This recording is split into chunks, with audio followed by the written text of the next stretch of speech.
report. That's all for now, he concluded.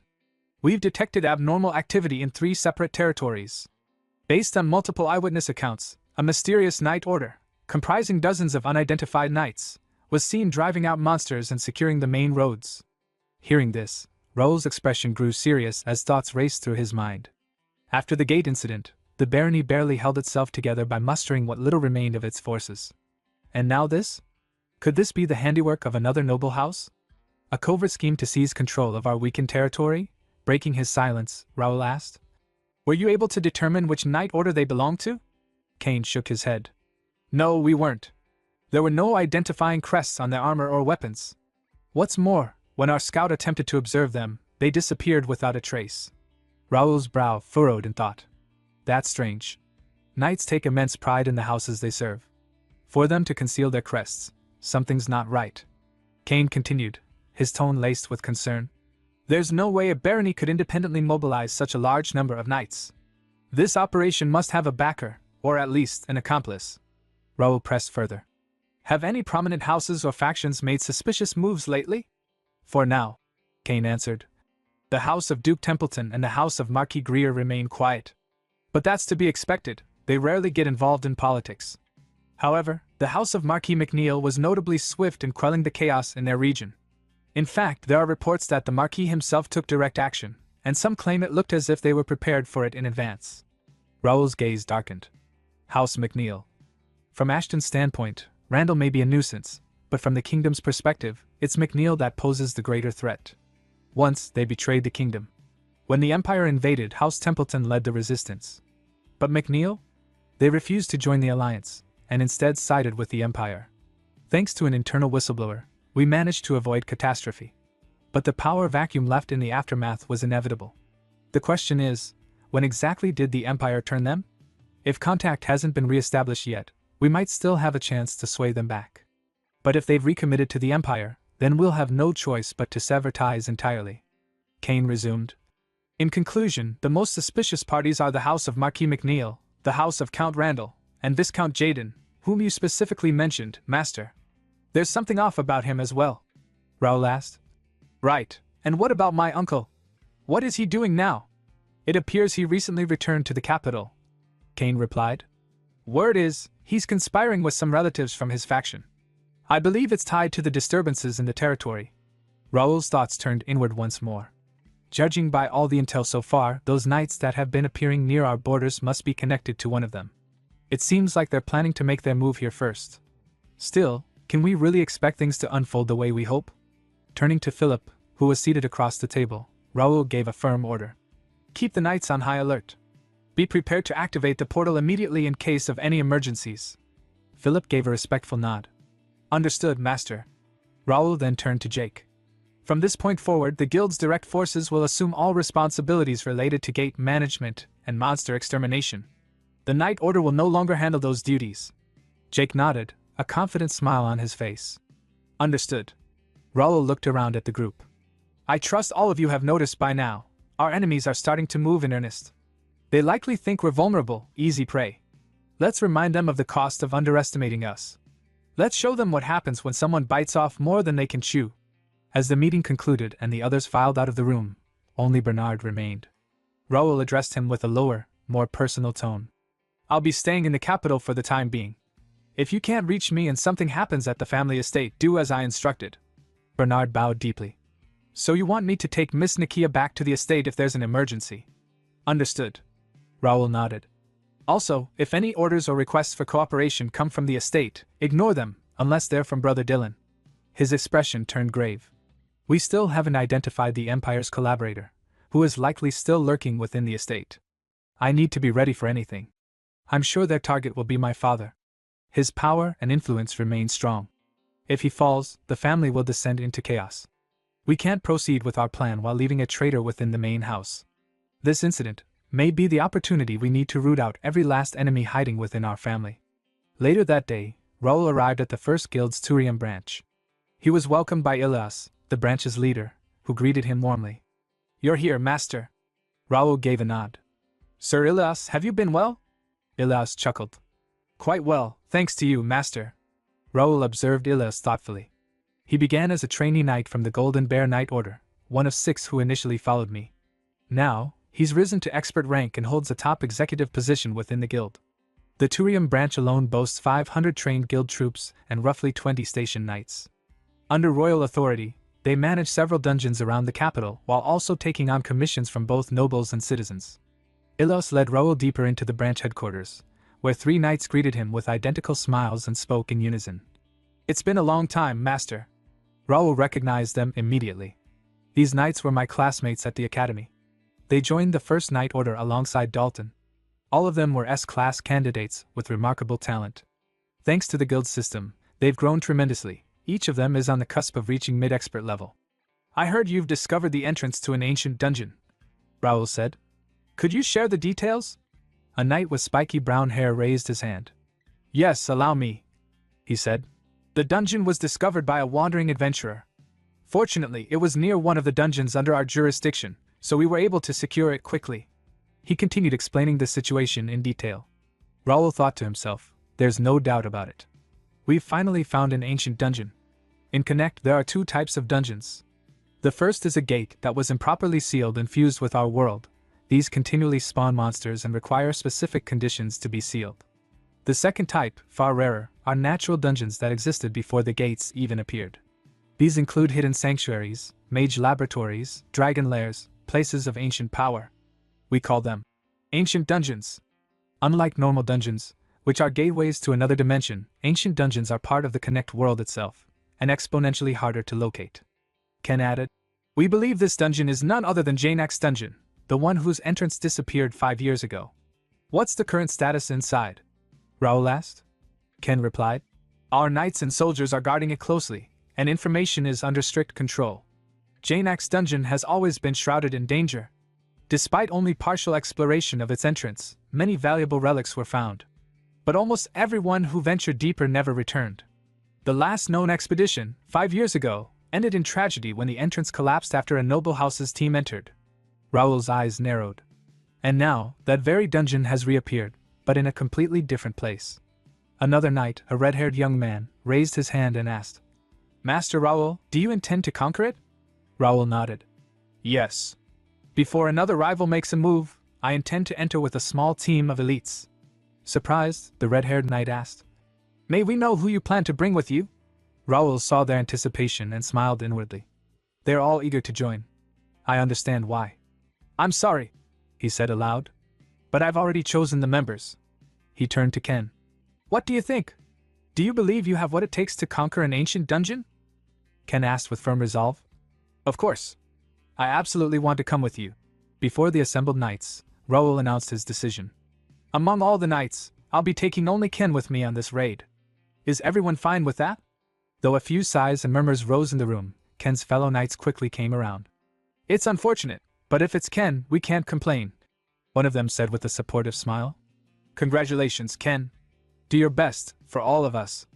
As Raoul looked at Ken, he couldn't help but reflect. Among the 10 who joined the First Knight Order, Ken stands just behind Dalton in terms of skill. He's also the only one to have reached expert intermediate rank. Though smaller in stature, his build is lean and quick, optimized for speed and precision. But more than that, it's his mana control, elegant and highly refined, that allows him to push beyond physical limits. He's not just a strong choice, he's the linchpin of this dungeon raid. I'm already looking forward to seeing what he'll achieve in the ancient dungeon. Later that day, the two were alone in a quiet meeting room. Raoul poured Ken a cup of tea and asked, "Is there anything that makes you uncomfortable about life in this Knight Order?" Ken replied without hesitation. "Not at all, Master. With our efficient training system and top-tier facilities, I truly believe there's no better place to grow." Raoul sipped his tea and thought to himself, a textbook answer. Reliable and reserved, typical of a soldier.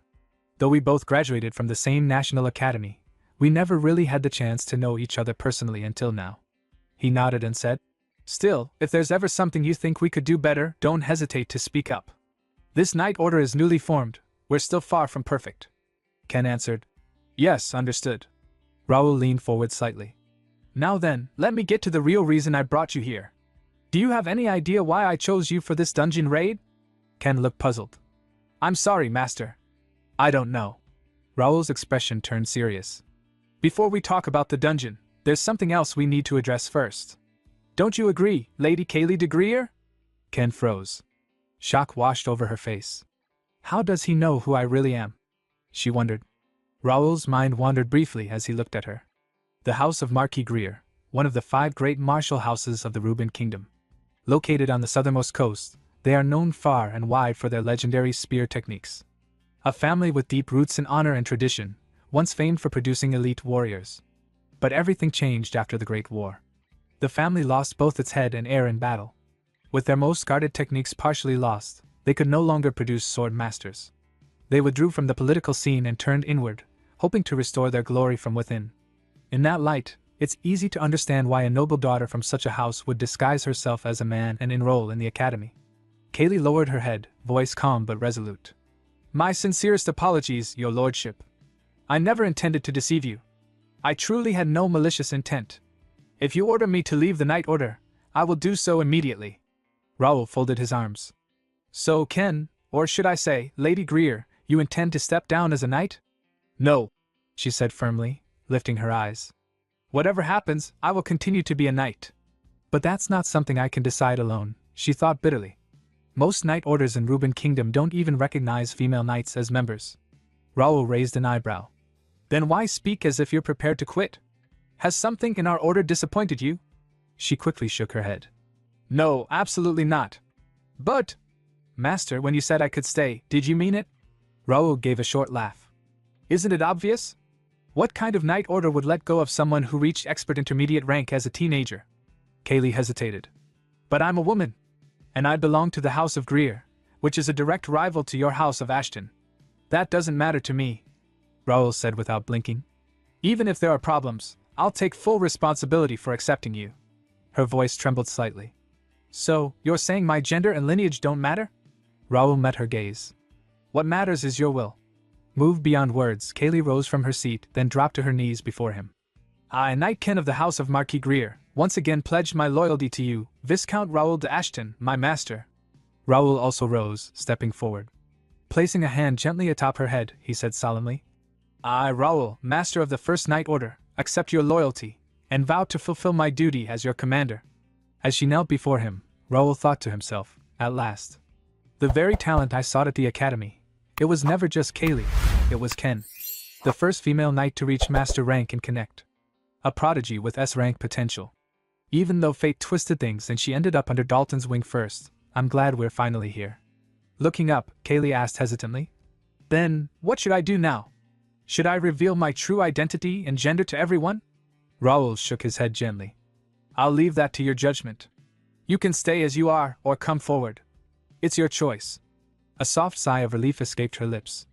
Then, I'd like to stay as I am. As Ken. Raoul smiled. All right. Now shall we return to our original topic, the dungeon raid? After completing their preparations, Raoul's party arrived at the entrance of the ancient dungeon. Several knights who had escorted them paused at the threshold. This is where we stop, master, one of them said. We wish you the best of luck. Raoul turned to them, giving a respectful nod. Very well. Thank you all for your guidance. Raid team, this way. Josh bounced on his heels in excitement. I can't believe I was chosen for the dungeon raid team. It's truly an honor, master. Going on missions like this always gets my heart racing. He then pulled something from his bag. Look, I even brought the magic lamp you left in my care. Raoul chuckled. It's good to see you fired up, Josh. But this time, I brought something better than the lamp. With a wave of his hand, Raoul summoned Ravel, the forest fairy. She fluttered into the air, sparkles trailing behind her, and immediately cast a spell. Leave the lighting to me, she said cheerfully. Suddenly, the dark dungeon corridor lit up with a warm green glow. The faint shimmer of ancient magic danced along the walls. Everyone looked around in awe. The ancient dungeon, with all its mystery and danger, now seemed almost alive with energy. Raoul gestured forward. That should be enough. Shall we begin our raid on this ancient dungeon? Some time later, as the party ventured deeper into the ancient dungeon, an unexpected threat appeared. A spectral blue wolf, its body semi-transparent and glowing with ethereal light, emerged from the misty corridor ahead. Ken instinctively thrust his spear forward with precise force, aiming directly at the wolf's core. But instead of wounding it, the spear simply passed through as if slicing through fog. The spirit beast let out a low, haunting growl before retreating silently into the depths of the dungeon. Frustrated but composed, Ken lowered his weapon and thought, "This is tricky." Just like Master said, this dungeon is truly unlike any other. Most of the monsters we've encountered are spirit type, and physical attacks barely affect them. If that's the case, then the only real weakness must be psychic powers. Just as the realization settled in, Raoul, further ahead, extended a hand, his eyes narrowing. A burst of invisible force pulsed outward, striking down another spirit wolf in a single, decisive blow.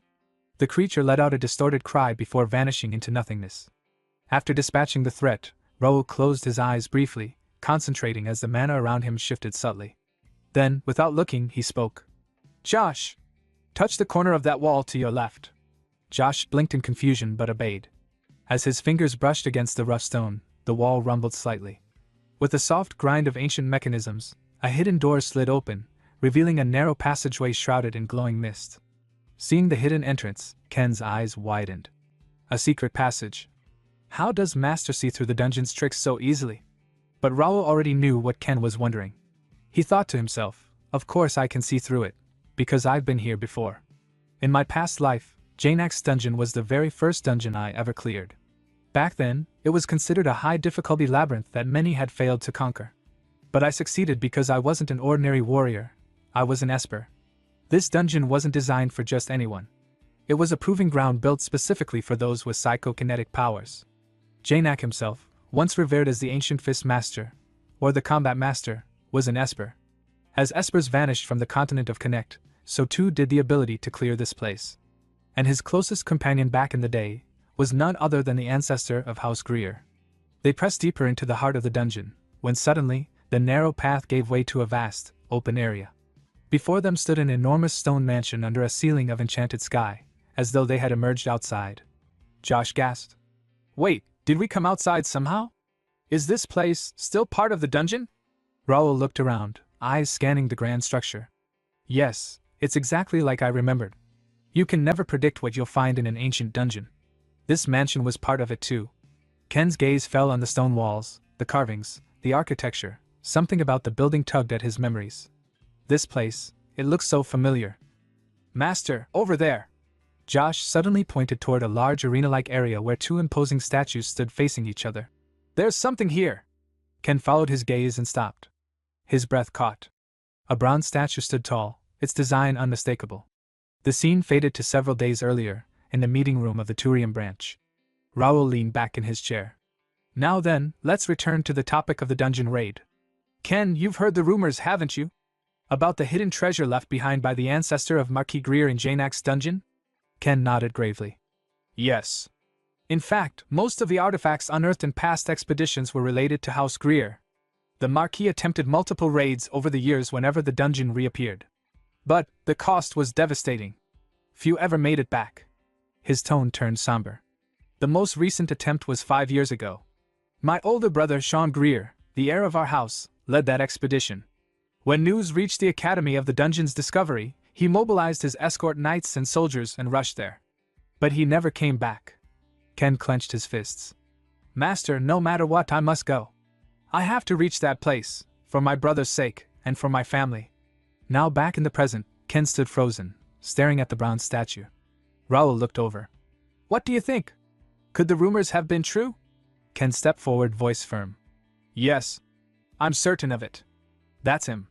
That's Jeremiah de Greer, the founder of the Greer Marquisate." The three of them approached the statues together. But just as they stepped closer, a glowing system window appeared in front of Raoul. "Warning, this is a forced quest area. Unauthorized entry may result in death. Recommended qualifications, spear technique rank B or higher. Proficiency level, 1 or above. Bloodline holder from House of Marquis Greer." Seeing the message, Raoul turned to Ken and gave a confident nod. "Looks like it's finally your turn. Can I trust you to handle it?" Ken nodded, determination burning in his eyes. "Please, Master. Leave it to me." He stepped forward slowly, approaching the statue of Jeremiah de Greer. As he entered the activation range, the statue's eyes gleamed with light. It began to move. With a metallic echo, the statue's arm swung its spear wide, and a deep voice boomed through the chamber. "Who dares disturb my eternal sleep?" Ken immediately assumed a combat stance, spear raised in front of him. "I am Ken, of the Greer Marquisate. I request the teachings of the family's founder. The statue let out a low chuckle. So you carry our name. I won't go easy on you. Show me if you're worthy. In a blink, the statue lunged. Spear strikes rained down with impossible speed, testing Ken's defense. Blocking furiously, Ken's mind focused on every movement. There's no mistake. This is the legendary Greer technique, Fury Wave. I have to watch carefully. I can't afford to miss even a single move. As the clash echoed through the arena, Raoul turned his attention to the second statue nearby, that of Janak himself. He smiled faintly. Then I'll leave this to Ken and take care of my part. As Raoul stepped closer to the towering statue of Janak, a familiar system window flashed before his eyes. Warning, you are entering a forced quest zone. Unauthorized entry may result in death. Recommended requirements: combat skill, rank B or higher, intermediate level +1, psychic skill, rank B or higher, intermediate level +1. Suddenly, the eyes of the Janak statue glowed with life. The stone began to crack and shift as the ancient figure awakened with a powerful voice that echoed across the chamber. Who dares disturb my long slumber? His gaze fell on Raoul and the tiny forest fairy, Ravel, hovering at his side. Janak let out a deep chuckle. A fairy and a fledgling psychic? How amusing. Very well. If you can endure my trial, I shall reward you accordingly. Do you accept the challenge? Raoul raised his head confidently. I will. In my previous life, he thought, I'd barely survived this fight with just intermediate level 3 telekinesis. But this time, I'm far stronger. This won't be a problem. With a wave of his hand, Raoul's psychic energy surged. Swords made of pure telekinetic force manifested in the air around him. Dozens, then hundreds, all floating and ready to strike. Janak's eyes narrowed in surprise. Unbelievable. That's clearly intermediate level psychokinesis, but the output and control. Out loud, he scoffed. You do realize having many doesn't mean you have everything, right? Raoul smiled faintly. Of course. I'm looking forward to this duel. Without another word, Janak lunged. His fist, wrapped in a greenish martial aura, tore through the air with immense pressure. In response, Raoul launched his psychic swords forward. But Janak twisted and dashed through the formation, slipping between the blades with uncanny speed. He swung his fist directly at Raoul. Ravel reacted instantly, forming a shimmering mana barrier around Raoul. The fist struck, yet the barrier offered no resistance. The blow pierced straight through and landed cleanly against Raoul's torso, sending him staggering back. Pain flared through Raoul's body. That hit landed directly, even though the barrier was intact. Could this be penetration fist? One of the advanced martial techniques? If so, I'm at a disadvantage. Just then, a familiar voice echoed from within the Regnitor armor. Karl's spirit materialized beside him. You've run into a rather dangerous opponent, Karl said calmly. How does it feel to face him head-on? Raoul grimaced. He's annoyingly tricky. His attacks cut straight through defense. Blocking won't work, I'd have to dodge everything. But if I do that, this wouldn't be a real duel anymore. Karl nodded. That's what makes martial artists like him terrifying. When facing someone who's mastered penetration fist, your options are limited, either deflect or stay completely out of range. Janak surged forward again, delivering another fierce strike. Raoul twisted aside, narrowly dodging. Before he could recover, another blow followed. Raoul bent backward, just barely avoiding the second attack as the wind from the strike passed over his face. Janak smirked. Warm-up's over. Now I'll show you my true power. Raoul's thoughts turned serious. So in my past life, he was holding back after all. Janak possesses two psychic abilities, flame manipulation and body reinforcement. That enhances both his attack power and defense. Combined with his master-level martial arts, he's one of the strongest one-on-one duelists I've ever encountered. But still, as Janak launched another deadly blow, Raoul vanished using flicker, reappearing in the air above him. With a gesture, a new ring of swords formed around Raoul, glowing with psychic energy. In aerial combat, I have the advantage as a telekinetic. The blades flew downward like meteors, targeting Janak. But Janak answered with overwhelming force. Flames exploded around his body as his aura flared. The stone beneath him cracked and scorched, and the pressure in the room spiked. On the ground, both Josh and Ken felt the change. Their expressions grew tense. Meanwhile, Janak shouted, Didn't I tell you already, boy? Sheer numbers won't overwhelm me. He raised his fist again. Junk like this, I'll cut down. With explosive strength, he swung his arm and shattered many of the incoming blades. But something unexpected happened. One of Raoul's swords sliced into Janak's forearm, drawing blood. Janak's eyes widened. What? That's a mana blade. He glanced around. No, all of these swords are imbued with mana? For a rookie like him to maintain this many enchanted weapons. Letting out a roar of frustration, Janak released a psychic pulse that caused the blades to clash against each other in midair, colliding and shattering into fragments. Raoul frowned. My mana blades were overwhelmed. I need to reinforce them again with psychic energy. Before he could act, Janak raised both hands, gathering flaming energy into a monstrous shape. An enormous dragon formed entirely of flame and aura, its jaws wide open. The beast lunged toward Raoul like a comet. Damn it! Raoul thought, panic rising. There's no way to dodge this. No matter where I run, I'm toast. Just then, Carl reappeared beside him, calm and composed. Relax, Raoul. Open your eyes and observe. That's not a real dragon, it's condensed flame aura. The form is just an illusion. What you need to find is the mana core. That's its weak spot. Raoul's eyes sharpened, focusing. He scanned the flaming dragon, and then saw it, a swirling orb of concentrated mana at the center of its mouth. There it is. Channeling his power, Raoul conjured a new set of telekinetic blades, sharper, stronger, more refined than before, and hurled them directly into the core of the incoming dragon. A massive explosion erupted midair. Flames surged, smoke filled the air, but as the dust settled, Raoul emerged from the smoke, unharmed. Janak stared at him in disbelief. His mouth opened slightly, and he muttered. I have to admit it. You've surpassed a level I can judge. He slowly lowered his fist, and bowed his head slightly. This duel is your victory. The statue of Janak spoke, its deep voice echoing through the hall. Thanks to having met such an outstanding junior, I can leave in peace. A sudden chime sounded in Raoul's ears, and a system window appeared before him. Forced quest, Janak's test, completed, rewards, mansion warehouse key, type B, 50,000 player coins, large amount of EXP, title obtained. The one who received Janak's acknowledgements. Before Raoul could fully process the notification, a brilliant golden light began to radiate from the statue's chest. Slowly, a shimmering golden core emerged, floating in the air. I look forward to the day your psychokinesis reaches the level of a master. The statue continued. May the experience you've gained from today's battle guide you along your path. Raoul's brows furrowed. What's this? Wasn't the reward for the hidden quest already fixed? The moment the golden core drifted away, Janak's statue fell silent and still, returning to lifeless stone. Across the hall, the statue of Jeremiah stopped mid-swing against Ken. Time's up. I concede, this match is over. Ken, panting heavily and drenched in sweat, could barely keep his stance. Jeremiah's statue inclined its head in respect. You've endured far longer than I anticipated. I respect your perseverance. Ken of Marquis Greer, you pass. From the sidelines, Josh let out an enthusiastic cheer for both Raoul and Ken. Yet another system notification popped up before Raoul's eyes. Forced quest, Janak's test, completed, rewards, mansion warehouse key, type B, 50,000 player coins, large amount of EXP. Raoul smirked to himself. Good, just as planned. That means Ken has cleared his trial too. Once they stepped inside the mansion of Greer, Josh couldn't help but marvel. It's on par with the mansions in the capital. Raoul waved a hand dismissively. You've both worked hard. Take a short break. I'll contact you through guild communications when I need you. Until then, rest in your rooms. Yes, master. Thank you for your hard work. Josh and Ken replied before heading off. As their footsteps faded, Raoul placed his hand on a table and opened his system interface. All right, time to sort through the rewards.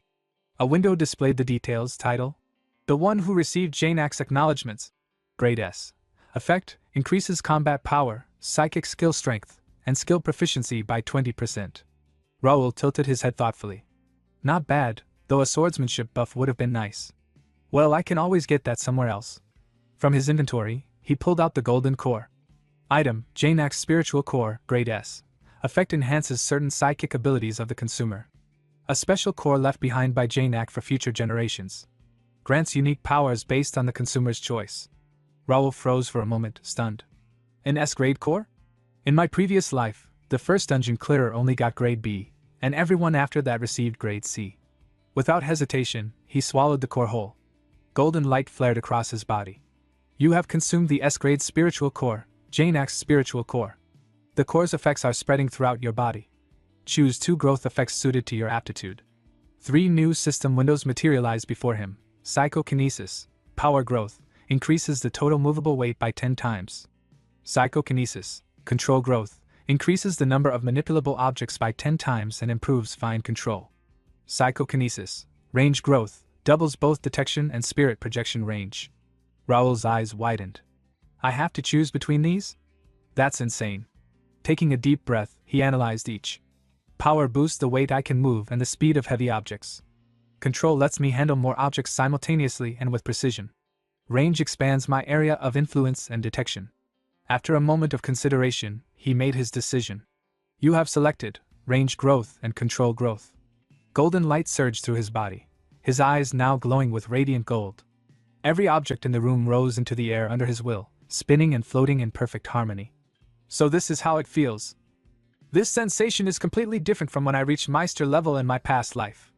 Honestly, I could crush the past life me in a psychic duel right now, and not just maybe, but definitely.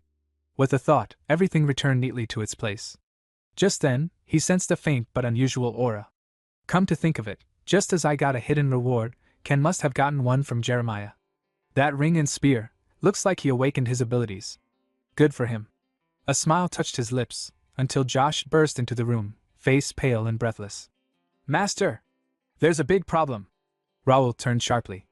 What happened? Josh swallowed hard. I was walking around the back of the mansion during break, and I found something. A place that looks like a graveyard. A little later, Raoul, Ken, and Josh hurried toward the rear grounds of the mansion. The air was heavy, and an unsettling silence blanketed the area. As they rounded the last corner, the sight before them made them all tense. Hundreds of human skeletons lay scattered across the ground, bleached and brittle with age. Raoul's gaze swept over the grim remains. He turned to Ken, his voice low and grim. It's even more horrific than I expected. There's something in particular you're looking for, isn't there? Ken nodded solemnly. Yes, master. Without another word, Raoul stepped forward, extending his right hand toward the field of bones. His thoughts focused inward. Let's use the spiritual cores effect. An invisible wave pulsed outward, scanning the skeletal remains one by one. His senses sifted through the dead until something caught his attention. There, nestled on the finger of a golden-armored knight's skeleton, was a distinctive ring. Raoul recognized it instantly. The crest belonged to the house of Marquis Greer. Raoul stepped toward the armored corpse. The faint glint of gold contrasted with the weathered bones. Behind him, Ken's eyes widened as he fell to his knees, despair written across his face. Moments later, Josh approached, holding a bundle of weathered papers. Master, we found this right beside the corpse. Raoul took the documents and began to read. The ink was faded, but the writing was still legible. September 7th. I heard from Fabian about Jane X's dungeon. We've never gotten along, not since I took the top spot in the entrance exam. It's suspicious he'd offer me this kind of information. September 10th. Fabian of House McNeil says he wants to make amends. He proposed we tackle the dungeon ourselves. No adults, no interference. September 12th. After some thought, I agreed. Waiting for my family's support would take too long. I've decided to reclaim our family's secret art on my own. September 15th. We entered the dungeon with my escort knights and private soldiers. Progress was smooth. Fabian was cooperative. September 19th. Something is wrong. The dungeon teems with spiritual entities. Physical attacks are useless. September 21st. I'd been betrayed. Fabian and his party vanished during the night. Even the hired guide and priest are gone. It must have been prearranged. We later found the guide and priest's bodies. Fabian must have done it. The entrance has disappeared. Only one knight remains with me. I must make it back to Kaylee. Damn this cursed dungeon. Raoul lowered the paper. The rest is illegible. It seems his mind had already begun to break. Ken rose slowly, trembling with rage. His eyes burned a deep, furious red. Raoul's thoughts sharpened. Fabian of House McNeil. I've heard of him. The late-born son of Marquis Clifford de McNeil, the axe master himself, born when the Marquis was already past 40. Not gifted, yet spoiled beyond reason. The Marquis even created a knight order for him. Wait, why does this sound so much like my own story? Turning to Ken, Raoul spoke with measured sympathy. I'm sorry for the tragedy here. As for Fabian of House McNeil. Ken cut him off, his voice steady despite his fury.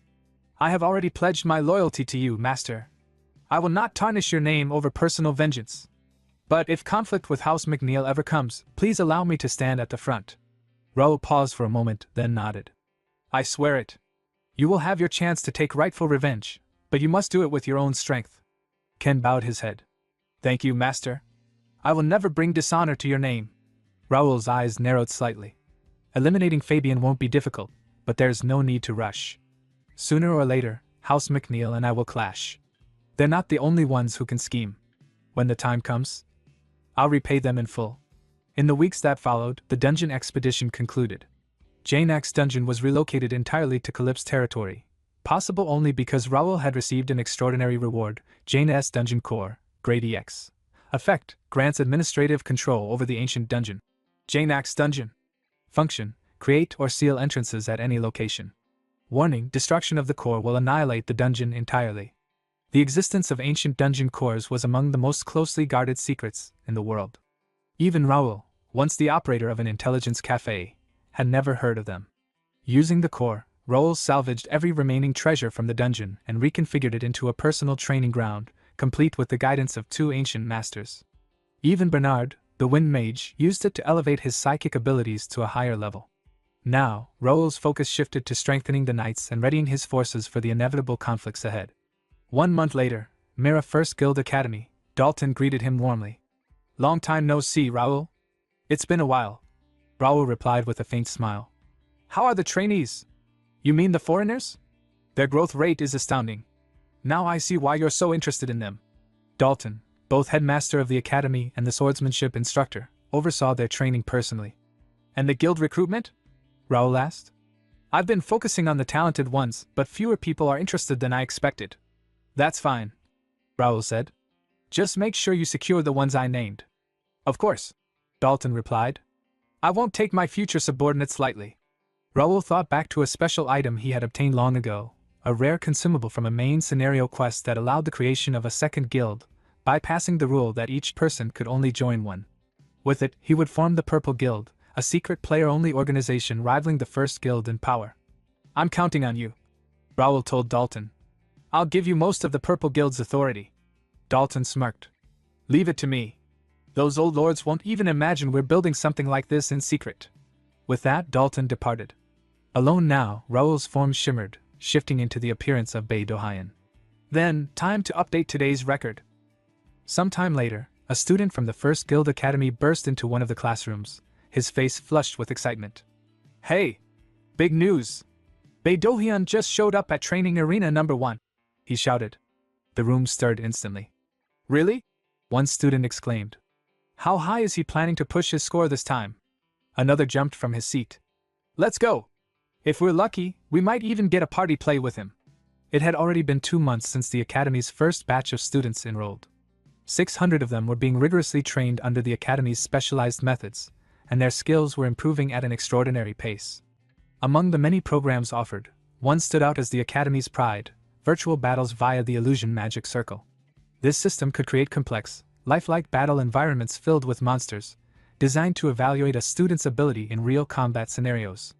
Every week, the students' performances in these simulations were compiled into a ranking list. The final graduation exams would also use the same system, making it a vital part of their training.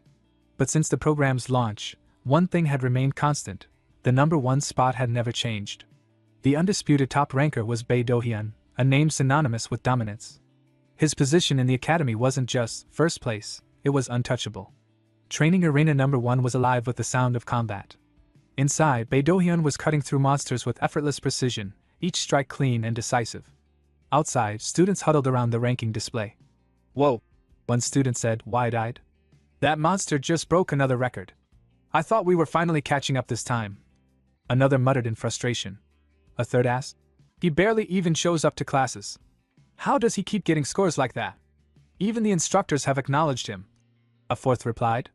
Rumor says he's busy running missions for the First Guild. Moments later, Bei Dohayan stepped out of the training room. At once, ranked students like Blake hurried over. You're sparring today, right? Blake asked eagerly. How about with me? Before Bei Dohayan could answer, another student cut in. Don't be ridiculous. Someone behind Blake scoffed. I booked him last week. That person was promptly shoved aside by Wang Tianming, who declared, Move aside, everyone. Today, I'm going to avenge my last defeat. Bei Dohayan let out a tired sigh. Don't you guys ever get tired of this? He asked. Wang Tianming smirked. Not until I beat you. We can't graduate with a loss hanging over our heads. I'll keep challenging you until I win. Blake grabbed Tianming's shoulder from behind. At least wait your turn, he said sharply. You can't just charge in every time because you're impatient. The two immediately started bickering over who deserved the first sparring match. Watching them, Bae Do-hyun thought to himself, still, I have to respect their persistence. At least now that most of the troublemakers are gone, we can talk like normal people. Finally, he cut in. Fine. How about a 2-on-1 today? The arguing stopped instantly. Blake and Tianming turned toward him in surprise. Not long after, both were lying on the arena floor, utterly defeated. Damn it, Tianming groaned, pushing himself to his feet. We couldn't even land a single hit together. What a monster. Blake staggered up beside him. No matter how you look at it, Do-hyun's an irregular. I can't believe he's even the same kind of player as us. Tianming clenched his teeth. You're just not skilled enough. One day, I will take him down. Blake glanced sideways. What about you? Tianming frowned. What about what? The Purple Guild, Blake said. It's been trending among rankers lately. Even the instructors are promoting it hard. Not interested, Tianming replied flatly. I don't plan on joining any organization. I already turned down every guild offer back in my home country. I'm thinking of joining, Blake admitted. The conditions sound really good. Tianming raised an eyebrow. What kind of conditions? I want the best treatment in the best guild, Blake said matter-of-factly. Even if I started my own, I doubt I could surpass the one Bae Do-hyun's in. Think about it, once the academy ends, it won't be easy to meet him again. If you want to beat him someday, wouldn't it be smarter to join the same guild and bide your time? Tianming fell silent, imagining the day he could finally defeat Bae Do-hyun. You still have that guild information brochure? He asked. Didn't you get one already? Blake replied. I threw it away the day I lost to him. I was pissed, Tianming admitted. Then get another from the instructor. Seriously, you need to control that temper, Blake said. Flustered, Tianming shot back. Mind your own business. The scene shifted to the first guild's mirror branch, where a golden brown-haired guild member approached Raoul with news. The business targeting outsiders is finally turning a profit, the man reported. Raoul smiled faintly. Is that so? That's good to hear. We expect a steady flow of newcomers in the future, the man continued. So we're planning to expand our shops in case we get more visitors than expected. The guild has secured both the manpower and the funding, Raoul assured him. If you need anything, we'll gladly cooperate. We're truly grateful for your personal assistance, Baron Raoul, the man said sincerely. Suddenly, a system window appeared before Raoul, an incoming guild audio message. He opened it. The voice of Bernard came through urgently. Master, we have a problem. We just received word from our informant in Cauford Castle. Count Melvin has collapsed. Raoul's expression hardened. Damn it. Is the scenario starting exactly as I predicted? He immediately activated emergency transmission to all guild members. All forces, maintain maximum alert, he ordered. From this moment, consider this a wartime situation and prepare accordingly. Yes, master, came the unified reply. Raoul strode quickly down the corridor, flanked by knights, continuing his orders through the link. All knights of the Mirror Branch, head to Calip's castle. Also, there will be officer meetings tonight. Stand by until then. That's all. He cut the transmission and pushed open the door to a room, where Nakia, Dalton, and Kane stood near an active portal. What's the current situation? Raoul asked. Kane reported. The Count hasn't regained consciousness yet, but healers and priests have begun treatment. Then follow me to the main estate, Kane, Raoul ordered. Dalton, join Bernard at Calip's castle with Nakia. Yes, master, they replied. Raoul then turned to Nakia and used a secret transmission directly to her mind, issuing a confidential order. Finally, he addressed Kane. First, we hurry to the main estate. Inside, his thoughts burned with determination. When I opened my eyes as Raoul Ashton, I made a vow to accept this life and face whatever comes. The tragedy looming over the Count's family, I will stop it, no matter what. The scene shifted to Cauford Castle, ancestral seat of House Ashton. Raoul strode through the main gates, his voice echoing with urgency. I came as soon as I heard Ivan. The butler, Ivan, was visibly trembling as he bowed low. Lord Raoul. I failed to properly serve the Count. I have no excuse. Raoul shook his head. Don't blame yourself too much, Ivan. What matters now is father. Let's see him first. He signaled to Philip, one of the household retainers. Philip stepped forward at once. This way, my lord, he said, taking the lead toward the Count's chambers. As they approached, Raoul noted the armored knights standing guard before the door. He recognized immediately the family crest emblazoned across their breastplates. Without a word, he entered. Inside, Count Ashton lay unconscious upon his bed. The room smelled faintly of incense. A healer and a priest stood nearby, tending to him. Beside the bed, Lady Estella, wife of Raoul's elder brother Dylan, was weeping uncontrollably. Her reddened eyes turned to Raoul as he entered. "Young master, what do we do about this?" she asked through her tears. Raoul did not answer right away. He took a seat beside his father, staring at the still form with tightly clenched fists. Then, jaw-taut, he addressed the healer and priest. "What exactly happened? Why is father in this condition?" The priest hesitated, then replied, "We do not know the precise cause yet, but judging from the symptoms, it appears to be mana backlash." Raoul's eyes widened. Mana backlash, he thought grimly. In his mind, he recalled the basics. Every knight who uses mana possesses a network within the body known as a mana road, a fixed pathway through which mana flows, much like blood in veins. When, for any reason, that mana reverses its flow, the phenomenon is called mana backlash. In most cases, it is fatal. For those who survive, permanent disability is almost certain. The priest continued, "Though this case is slightly unusual, mana backlash is the only condition that explains his symptoms." Raoul pressed further.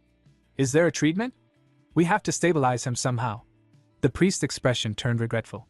"In this case, divine power is ineffective. We can only offer blessings in his presence." Raoul gave a curt nod. "Then please, do everything you can." Later, when the others had stepped back, Raoul remained seated beside the bed.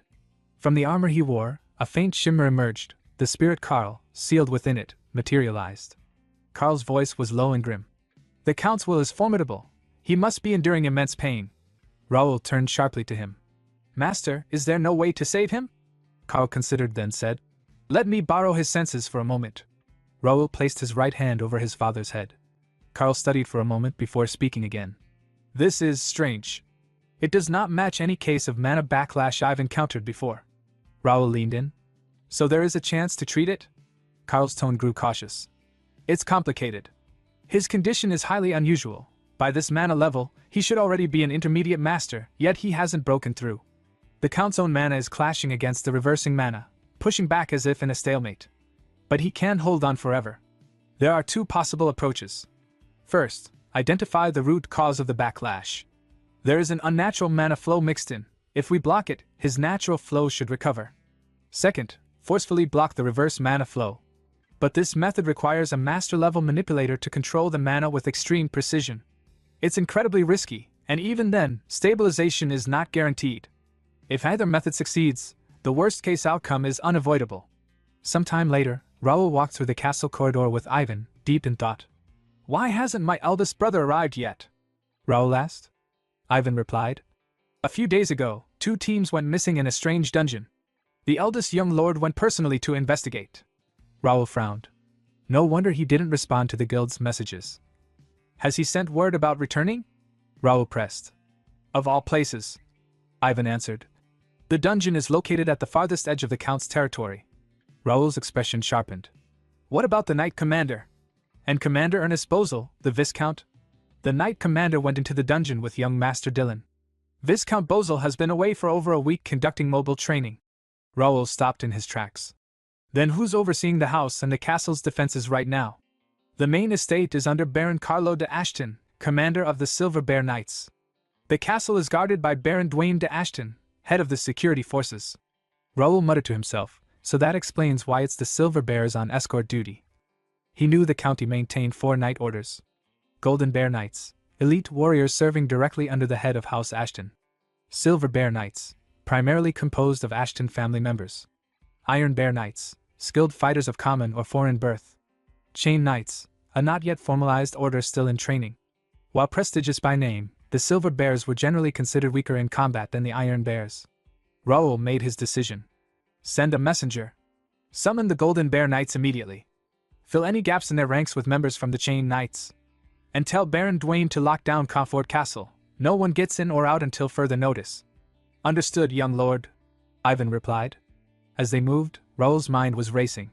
The timing is too perfect. Everyone else thinks father's collapse is an accident, but I don't. My brother and most of our forces are conveniently away, leaving the estate vulnerable. Without my informant in the main house, I'd have arrived too late, and if father had died, the county would have plunged into chaos. We narrowly avoided disaster. I need to act now. Opening a private guild channel, Raoul issued rapid orders. Jake, I'll open a private portal. Bring the knights and our guild members to Comfort Castle. Dalton, join us at the mansion with Nakia and Ken. They answered with unwavering obedience. Yes, master. Raoul's mind was already in motion. The enemy, he knew, still had no idea of the true power he and the First Guild possessed. This ignorance would be his advantage. He would use it to position his forces and quietly root out any signs of treachery. Just then, Kane's voice crackled through an audio message from the castle wall. Master, we have a situation. 6 barren families bordering 4 of our lands are moving troops toward the borders. It's a significant force, including knight orders. A slow, knowing smile formed on Raoul's face. Inwardly, his resolve hardened. So, they want to go there, he thought. I'll show those rotten traitors exactly what happens to backstabbers. The scene shifted to a secluded mansion, where a man with silver-white hair greeted Viscount Jaden. It wasn't easy finding a suitable place. The man admitted apologetically. I'm sorry to receive you in such a shabby place, Viscount Jaden de Ashton. Jaden brushed the apology aside. Forget that. What's the situation? The man leaned closer, lowering his voice. According to our spy, the Count is on the verge of death. Most of the castle's main forces are away for a dungeon subjugation. A cold smile curved across Jaden's face. Serves him right. He should have known his place, bringing death upon himself with his foolish actions. Dylan took the bait too. Nothing else we need to worry about, right? There's no one else who could rally them, the man assured him. But I've just received word. Somehow, Raoul Ashton has shown up at the mansion. At that, Jaden's expression darkened. That brat Raoul? After what happened in the capital, he's been far too active. The silver-haired man quickly reassured him. Don't worry. We've stationed troops in his territory. He'll be rushing back in no time. He better, Jaden replied sharply. We paid a lot to move those worthless pawns. Keep a close eye on him and report to me immediately, he replied. Yes, sir. Jaden then turned toward his assembled knights. His voice carried with authority as he declared. Men, you've waited long enough. Our great cause has finally begun. This is the crucial task of setting the Ashton line straight. Let us drive out the vile ones who disrupted the family's order, and we will rewrite Ashton's history with our own hands. The knights roared behind him, raising their hands in unison. Those of the Count's line. Jaden thought darkly. I'll tear them down from top to bottom. Meanwhile, at Comfort Castle, Raoul was making preparations. Then I'll be counting on you, he said. Leave it to me, my lord, replied Weiran, a senior knight of the Golden Bear Knights. The man Raoul considered the best choice for the task at hand. Raoul reflected inwardly that Weiran's loyalty and strength made him the ideal guardian. A day after his father's collapse, knights from nearby had returned to the mansion, and after careful observation, Raoul had entrusted his father's protection to Weiran and his order. It was then that Baron Carlo, commander of the Silver Bear Knights, stepped forward. Isn't this a bit of an overreaction? He questioned.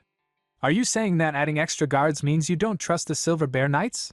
Raoul met his gaze firmly. It's not that I don't trust you, Baron, it's that I don't intend to trust anyone. I'll keep strengthening the guard until my brother returns. I hope you understand. In his mind, Raoul calculated further.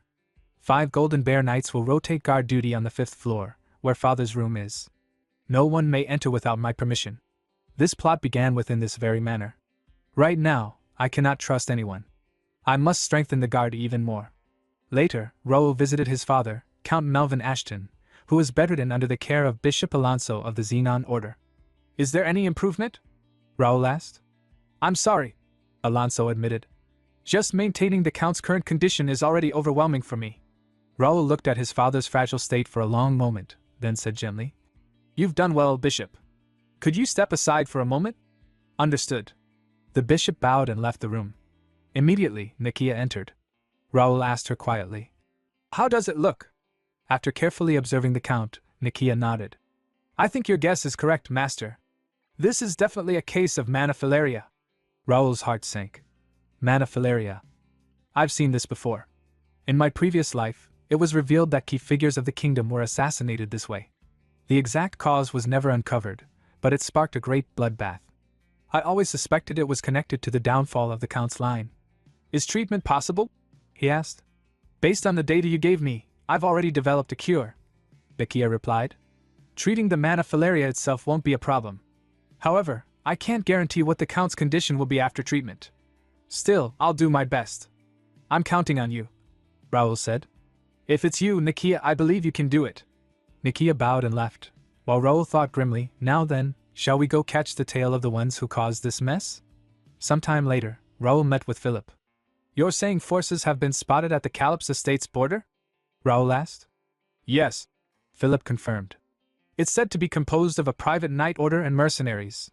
No official report yet, but judging from the scale, there's a real possibility of a territorial war. They'd need royal approval to declare one, wouldn't they? Raoul pressed. Still, Philip warned. The enemy has already completed deployment. They could declare war at any moment. Then time is of the essence, Raoul said decisively. Let's return to the territory. Inform the commanders of each domain about the movements in neighboring lands. Have all night orders prepare for combat, he replied. Yes, master. Unbeknownst to them, a figure cloaked in black observed from the shadows nearby, smiling maniacally at what he overheard.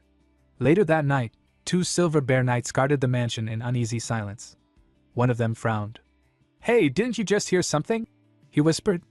Before his companion could respond, a dagger pierced his neck. Blood spurted as his body collapsed. The second knight turned in horror, only to be struck down as well, another dagger burying itself in his throat. The killer stepped from the shadows, Imperial Hound 6. He sneered. Just as we heard, the security is lax. At that moment, one of his subordinates hurried out from the mansion. As promised, all the windows are open. Good, Imperial Hound 6 replied with cold satisfaction. Move to the designated spots and await my signal. Once you see it, kill them all, and burn everything, he replied. Yes, Captain.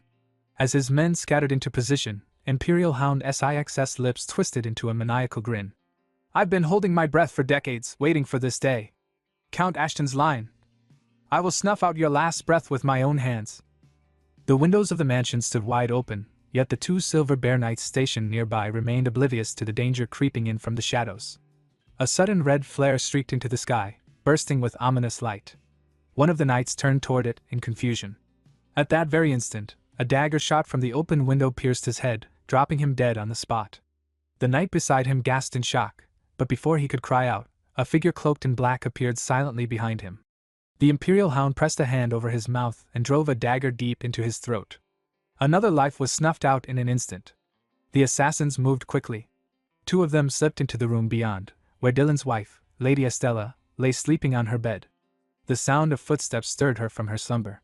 She opened her eyes, but before she could react, a handkerchief soaked with a drowsy, chemical scent was pressed against her mouth. She struggled desperately, but within moments her body went limp, and she fell into an enchanted sleep. The Imperial Hounds carried her to their leader, Imperial Hound 6. His cold eyes scanned her before he asked sharply, Are you sure this is the target? No doubt about it, one of the kidnappers confirmed. A low, satisfied laugh escaped him. Everything's going smoothly.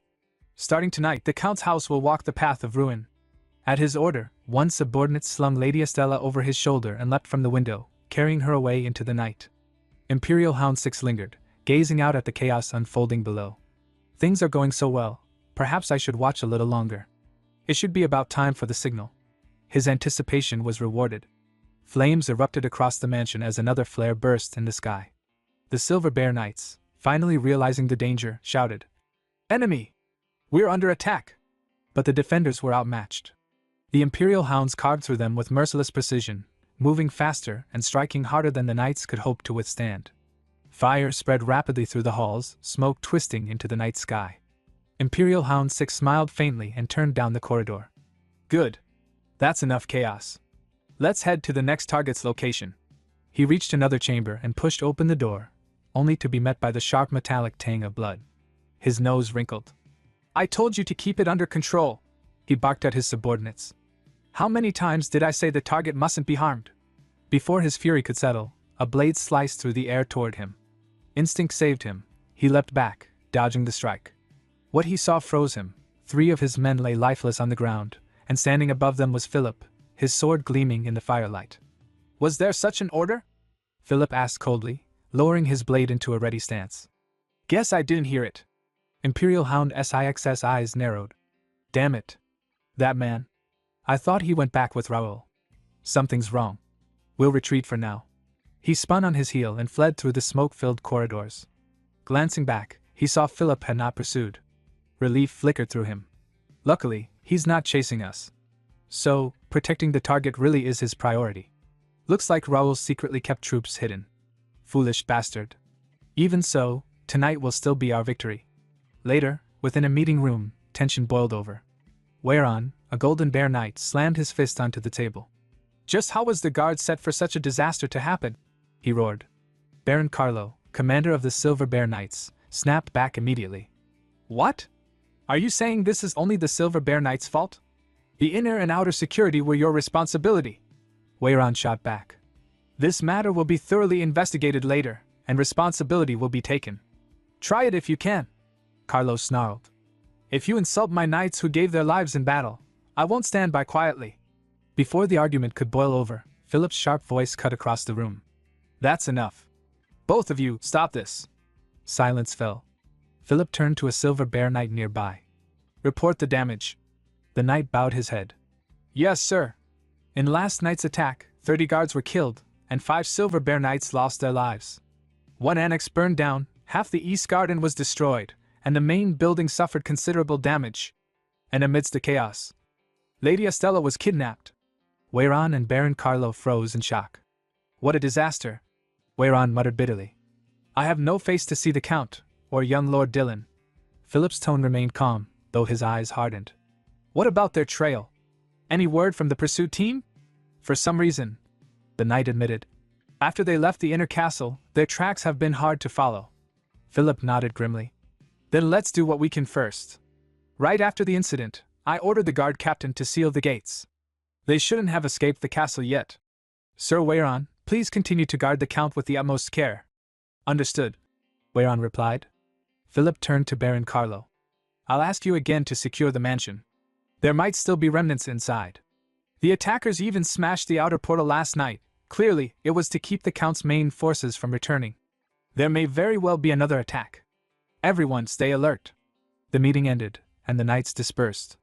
As Philip stepped aside, he opened a private channel through the guild chat. I carried out your orders, master. Raoul's voice answered from the shadows beyond. Good work, Sir Philip. Soon, the real prey will take the bait. Now, it's time to deal with the rats. The scene shifted to a military tent lit by lanterns, where Viscount Jaden pored over reports and maps. Suddenly, Baron Tate burst through the flap, breathless with urgency. News has arrived, he said. Dillon Ashton and the Golden Bear Knights have just returned from the dungeon, Commander Jaden. Jaden's sharp gaze rose from the table. Where are the enemies? Baron Tate quickly spread a map across the desk, pointing to its markings. The Commander-in-Chief and the Central Army of the Count's territory have already begun retreating from the Forbidden Zone's border. With the portal destroyed, they'll need at least 5 days to return, even at best speed. Meanwhile, we are east of Confort Castle, in Baron Bennett's territory. With cavalry, we can reach it in 2 days. Jaden studied the map, then asked evenly. What is the current troop situation in Confort Castle? Given its size, it is not an easy target, Tate replied. 5,000 guard troops maintain order and security. 60 elite knights and about 100 chain knights have been confirmed. In practice, Jaden mused, we have only about 1,500 elite troops. Taking the castle quickly won't be easy. But even if the unexpected happens, the hostages we hold will serve their purpose. Baron Tate gave a thin smile. You mean the captives secured right under the Count's nose?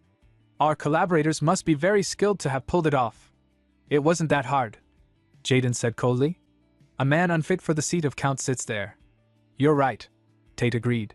The current Count is far too soft. This is the time when your decisiveness and drive are needed, Commander. Jaden rose from his chair and strode out of the tent. His knights stood assembled outside, awaiting his command. One of them lifted a horn and blew a sharp, resonant call across the camp.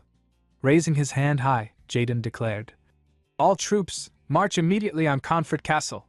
The story then shifted to the riverside, where Dillon and the Golden Bear Knights had halted to rest. Their horses drank deeply from the lake, while the men loosened their armor and sat in silence. Trevor de Hesse, commander of the Golden Bear Knights, approached Dillon, who stood brooding at the water's edge. Do you feel a little better now? He asked. Dillon exhaled heavily, shaking his head. I'm still frustrated. I should have judged more carefully. It's not your fault, young lord, Trevor said gently. It's been a long time since I, too, was deceived so thoroughly. Dylan's jaw tightened. The reports of a peculiar dungeon, missing soldiers and knights, with procedures in place, there was no choice but for me and the First Knight Order to act. Traces of demons had been reported. How could I ignore it? Yet the dungeon had been empty. No beasts. No demons. Nothing but a clever trap. His teeth ground together. First during the Royal Capital Rebellion, and now again, fooled twice by lies. Trevor's voice broke his thoughts. So, where do you plan to go now? After leaving the dungeon, I heard everything from Raoul, Dylan replied. He gave me two options. The main road splits ahead. One path leads straight to Confort Castle to rally scattered troops. The other, Dylan's eyes narrowed, is somewhere we must visit before returning to the castle. We'll take that road. Trevor nodded without hesitation. Understood. Commander, Dylan called again, his tone quieter. What do you think of Raoul? The third young lord? Trevor considered. Before the Count went into seclusion, he once spoke to me about Raoul. He blamed himself for not realizing Raoul's true nature. He thought Raoul was a child to be protected for life. But Raoul was too exceptional for the Count's household to contain. Dylan turned sharply. Father said that? Trevor sighed. If Raoul had been only moderately gifted, your father would have warned caution. But Raoul is not someone who covets the Count's seat. Dangerous though it may sound, he has the talent to raise a nation. As the Count said, Raoul is far too great for one house alone. A faint smile crossed Dylan's face. That Raoul, when did you even win over the commander? He straightened, resolve burning in his eyes. Let's move. Those who dared betray the Count's house must pay the price. He mounted his horse and called to his knights. Move out again. Leave behind anyone who falls behind. Stay sharp and keep up. The Golden Bear Knights rallied, ready to follow. Far away, in the depths of an Imperial Hound hideout, Imperial Hound 6 returned with his subordinates after their mission. His teeth clenched as he surveyed the surviving troops. The last operation caused more damage than expected. Raoul left behind variables deadlier than we imagined. But it doesn't matter. No matter who survives, the result will not change. The Ashtons will tear each other apart, until only one remains. And that will be the perfect moment to cut off the Count's family's last breath. From the shadows above, he watched over the Empire's mana soldiers, his expression twisted with grim satisfaction. Imperial Hound 6 stood in the shadows of the underground chamber, his expression calm yet calculating. Should we have deployed the cavalry earlier? He wondered. No, they must not reveal themselves yet. Whether Baron Jaden seizes Confort Castle or not, it no longer matters. Once the battle begins, our agent will neutralize the castle's magical defenses. Then, we'll open the portal beneath this chamber and unleash reinforcements and cavalry inside the castle walls. The cavalry must be saved until the end, for the bloody festival to come. Truly, I can hardly wait to see that scene. His musings were broken by the hurried footsteps of a subordinate rushing in, shouting breathlessly. Captain? Big trouble! The captive we took from the Count's family has escaped. Imperial Hound 6's eyes widened in shock. What were the guards doing? Those fools couldn't even keep watch over one woman? She can't escape the underground. Search inside, quickly! Yes, sir! The subordinate barked, rushing off. But before the search could begin, a voice echoed from behind. Sorry for calling me just some woman. Imperial Hound 6 spun around in alarm. Lady Estella stood there, cold fire in her eyes. In an instant, she struck, killing the subordinate beside him. An escaped prisoner! The captain barked. What are you doing? Catch her already! Two of his men lunged toward her, blades flashing. But to their shock, she moved with deadly precision, cutting them down before they could react. Their lifeless bodies fell to the ground. Imperial Hound 6 froze, his heart pounding. That movement, what the? She wasn't an ordinary woman? Before his eyes, her form began to waver, shifting like rippling water. Her features melted away, and a mocking voice filled the chamber. That damned bronze mask! I never thought the day would come when I'd remove it with my own hands. The disguise collapsed, and the truth was revealed. It was not Lady Estella at all, but Cain. His eyes burned with vengeance. The revenge for my men who died so miserably, he growled. Today, I will repay it in full. Imperial Hound 6's composure cracked. That one, no doubt, the master of the Wings of Freedom, the Information Guild. Damn it, he disguised himself as a target just for this moment. How did he get this far? Cain sneered. This is just the kind of filthy trick you bastards pull. What's wrong? Upset you got burned by the same games you play. Arrogant brat. Imperial Hound 6 roared. This is the Imperial Hound's den. Don't think you'll leave here alive. At his command, several subordinates rushed forward, weapons drawn. Cain leapt into the air, his daggers flashing dot. Swallow waltz.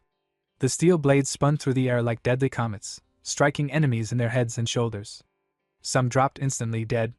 Others screamed in agony as they staggered, grievously wounded. Damn you! Imperial Hound 6 lunged, slashing with his dagger. Cain met the strike head-on, his own blade locking against it. You bastard! The captain snarled. To charge into enemy territory so recklessly, there's a limit to stupidity. You may have gotten this far by luck, but since you've seen everything, you cannot be left alive. Their blades clashed, sparks bursting into the dark chamber. More Imperial Hounds swarmed in, their numbers growing. Cain only smiled coldly. So you've all crawled out?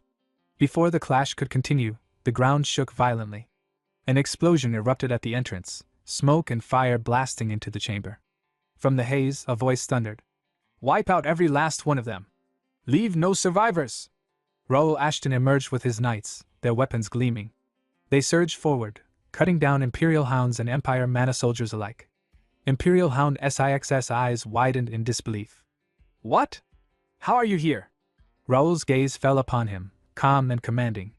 From the looks of it, you must be the one in charge of this tunnel. Why are you here? The captain shouted. Didn't you return to your territory? Raoul glanced around the chamber, almost fascinated. Truly interesting. Does the Empire have a mole unit? How do you always manage to dig these underground tunnels? Imperial Hound 6 ground his teeth. Hundreds of cavalry, over 100 enhanced soldiers and Imperial Knights, all being completely overwhelmed. When did he gather such a force?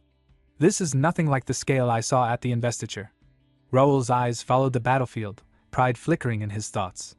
For the past 6 months, I've been recruiting talent using the developer's analysis. With the system's aid, we conquered gates and trained without rest. One by one, they rose to expert-class knights. Now, all that effort is finally bearing fruit. But as the slaughter continued, Imperial Hound Six's expression twisted in desperation. My plan, 10 years in the making, is falling apart like this? No. I cannot give up here, he roared, summoning his full strength. A torrent of red aura burst from his body, flooding the chamber with murderous heat. For the glory of His Majesty the Emperor! Raoul's eyes narrowed in recognition, a hint of surprise flickering across his face. That technique, the Black Sacrifice. As the tension in the battlefield reached its peak, Cain assumed his fighting stance, daggers at the ready, preparing to face Imperial Hound 6. Raoul watched silently, contemplating the situation. What do you think, Cain? He wondered. The opponent was no ordinary foe, an expert-level fighter with activated tattoos, now in a berserk state, making them even more dangerous. Yet there seemed to be a flicker of emotion left within them. Would Cain take on such a challenge? Cain's form glowed with a greenish aura, the energy enveloping his daggers as he spoke with quiet resolve. I'm honored that you'd entrust this to me. For the sake of our fallen comrades, I'll make sure to take you down with my own hands. Without hesitation, Imperial Hound 6, fueled by his berserk state, lunged forward, striking with devastating force. Cain met the assault, his daggers clashing with the attack, sending waves of energy and dust scattering across the battlefield. At that moment, Jake approached Raoul and reported, Master, we've taken care of all the Imperial Knights and Demon Cavalry below. Raoul turned, relief flickering in his eyes. That ended faster than expected. Good work, everyone. Observing the duel between Cain and Imperial Hound 6, Jake commented. The berserk monster seems to have the advantage. Will it be okay? Raoul's gaze remained fixed on the fight. He's defending much better than expected. At this rate, the match will be decided soon, he thought. Jake, with a teasing grin, called out to Cain. Lady Cain, if this White Knight's help is needed, just say the word. Cain, flustered and angered by the remark, turned sharply. Not necessary, he growled, his eyes blazing. In a flash, he struck with lightning speed, slashing Imperial Hound 6 across the body. The berserker screamed in pain as blood spilled, falling to his knees, yet his dark aura still lingered. Turning to Jake, Cain asserted confidently. I'm more than enough on my own. Raoul nodded approvingly. It was an excellent match. Your skills have really improved. Cain replied humbly. I showed a shameful performance. Raoul's attention shifted to the fallen enemy. Now don't think this is the end, he said, activating his skill aura of radiance. Golden daggers surged forward, piercing Imperial Hound Six's body. Slowly, the dark, blood-infused aura began to fade. Cain observed silently, recognizing that the attack had severed the demonic energy that had possessed the hound. Raoul then commanded his knights to remove the corrupted power armor and take the fallen soldier away, still breathing. With the armor now on the ground, Raoul extended his hand, his Regnator armor absorbing the fallen hound's power. Seeing his strength increase, he muttered, "As I thought, this confirms it." Turning to the forest fairy, Ravel, who was examining the armor, he asked her opinion. "Yes," Ravel replied, her eyes scanning the system window. "To evolve Regnator to the next stage, we need to absorb power armor contaminated with demonic energy. I had a feeling it would be like this." "Any other changes?" Raoul asked. "I think we'll know once the digestion is complete," Ravel answered. "What's certain is that this alone is far from enough. Of course, don't worry. We'll have many more opportunities to acquire them in the future," Raoul reassured her. Turning to Jake and Cain, he said, "All right, let's quickly wrap this up and head back. We still have a lot to take care of." "Yes, Master," they replied in unison. Raoul handed Cain the mask of Imperial Hound 6. "It might be troublesome, but Cain, I'll have to ask you one more time." "Leave it to me. This is my specialty," Cain said, donning the mask and perfectly shape-shifting into the form of Imperial Hound 6. Well then, Raoul thought, now it's time to weed out the vermin hiding in the castle. Meanwhile, within the castle, nobles and high-ranking members were summoned. The crowd murmured among themselves. "Gathering us like this? I wonder if something bad has happened to the family head," one whispered. Another cautioned, "Don't even speak of such ominous things. They might have uncovered those who attacked the inner castle." At that moment, whereon the Golden Bear Knight arrived. "May I have your attention, please?" he called out. "The reason I've gathered you all here today is to ask for your opinions on a certain matter. It concerns a magical message that arrived yesterday evening." The nobles gasped in shock. It was from Viscount Jaden. The messenger explained that Jaden had left the family, wandering foreign lands, but never forgot his duty. He had trained knights and soldiers, hoping to assist when needed. Upon hearing of the family's crisis due to the unprecedented gate incident and the critical illness of the family head, he had mobilized his forces to come to the county's aid. Baron Jared de Ashton, elder council member of House Ashton, shouted indignantly, "What in the world is this? What a long load of nonsense he's written! How dare that traitor set foot on this land again?" A young man with golden hair, Baron Isaac, replied calmly. "There's no need to dwell on past events like that," Jared bellowed. "Dwell on it? This is about a traitor, Baron Isaac," Isaac countered. "It's true that Viscount Jaden's actions have harmed the main family, but must we turn away someone coming to help in this situation?" Whereon spoke up, his voice steady. "Actually, this matter should be decided by the Count, or the Count's representative. But the situation is urgent. According to our scouts, Viscount Jaden and his group of supporting lords will arrive at Conford Castle tomorrow." Jared and the other nobles were taken aback. "What? Such an insolent fellow, bringing troops into the county without permission?" Baron Isaac inquired. "Has there been any armed conflict or looting?" Whereon replied, "No reports of that nature have come in." Isaac pressed further. "Then what's the problem? He isn't forcing his way in, isn't this a sign he doesn't intend hostility?" A fellow noble suggested. "Wouldn't it be better to accept him for now and discuss it later when the Count's representative returns? Turning away someone offering help is unbecoming of a noble house." Jared, flustered, shouted, "Such an ungrateful! After all the kindness the Count's family has shown, how dare you say such absurd things?" Isaac shook his head. "It's that outdated thinking eating away at the family, letting emotions cloud judgment." Another noble stepped forward. "That's right. It's time we put an end to these bad habits." Jared, seeing Isaac's point gaining agreement, thought grimly, to side with such unreasonable opinions. "I fear something terrible is about to happen in the county." The Ashton family was no ordinary noble house. Bearing the title of Border Count, the Ashtons stood as the western shield of the kingdom, entrusted with defending the lands against the ominous Forbidden Zone.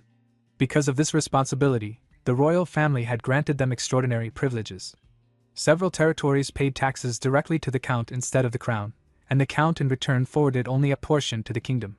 He raised and commanded his own military forces, and any land reclaimed near the Forbidden Zone automatically became part of his domain. He even possessed the authority to appoint lords. Thanks to these powers, the Ashton household ruled over so many vassal families that people often called it a small kingdom, its territory vast, comparable to the size of the Korean peninsula. Naturally, within such a realm, Nobles frequently clashed over rights and interests, and factions formed according to their political stance. Before leaving the estate, Raoul had warned Philip, "Keep an eye on some of the relatives who raise their voices while I'm gone. They'll do anything for a slice of power." Baron Isaac, on the other hand, argued, "Since we're family, shouldn't we discuss things with them directly?" Philip stepped forward, bowing slightly. "Forgive the interruption. I've just received contact from the acting count, and I will convey his orders." The hall fell instantly silent. Philip gestured toward the wall. "Everyone, please direct your attention to the screen." A large screen lit up behind him, revealing acting count Dylan. "People of Comfort Castle," Dylan began, his voice steady despite the tension hanging in the air. "I apologize for the delay. This is Dylan, acting count. I thank you all for fulfilling your duties during this time of turmoil. I will now announce several decisions made during the meeting." The crowd leaned forward. "First," Dylan continued, "from this moment onward, all gates of Comfort Castle will be closed, and entry or exit is strictly prohibited. Second, I appoint Chief Knight Weiran as temporary commander of the castle. All forces within the castle are to obey his orders until the commander-in-chief or my unit arrives. Violations will be punished under wartime law." The screen faded. Philip lowered his head. "That is all. The briefing is over. You may be dismissed." Baron Isaac's expression darkened. He turned sharply and left without a single word. Philip watched him go with a grim expression. If only they'd back down quietly, but no. If they could, none of this would have started. At night, Baron Isaac's mansion, meeting room. Baron Isaac sat at the head of a long table. "So, did you find out the current troop placements?" Divany, commander of the Guard Corps and a chain knight, nodded. "Of course. The Count's central army is stationed entirely inside the inner castle. The Guard forces occupy the two outer walls, and the Silver Bear Knights are holding the outer gate." Baron Dwine, captain of the Guard, stroked his beard. "Concentrating the direct forces in the inner castle, that works in our favor." Isaac turned to Divany. "Who ordered the Silver Bear Knights to be stationed outside?" Divany answered, "It seems temporary Commander Weiran made the request to their Knight Commander." Isaac shifted his gaze to another man. "And? Will that be a problem?" Baron Lamar, Vice Commander of the Chain Knights, replied confidently. "If you're referring to the Silver Bear Knights, no. We've already brought several to our side. Handling the separated ones won't be difficult." Isaac leaned back, thinking. The Chain Knights, a probationary knight order awaiting positions in the regular orders, also commanded the Guard Corps at Comfort Castle and other key forts. In other words, aside from the elite knight orders, every other force was already under their influence. "Good," Isaac said. "We'll leave the Silver Bear Knights to Baron Lamar and the Chain Knights." A noble raised a concern. "Are you sure it's safe to ignore the inner castle? Without securing the manor, won't all of this be meaningless? We're not here to start a civil war." Isaac explained calmly. "Once Baron Jaden enters the castle, legitimacy will follow naturally. He's bringing several hundred knights. Even if they force their way in, taking the manor will be easy. After that, we'll seize the families of the county's key figures as hostages." A silver-haired noble nodded. "Then the Central Army and elite knight orders won't be able to act." "Exactly," Isaac said. "Once the tide shifts, the surrounding vassals will have no reason to side with Dylan. Prepare yourselves. Soon, the true master of the county, Baron Jaden, will arrive." One by one, the nobles left the meeting room.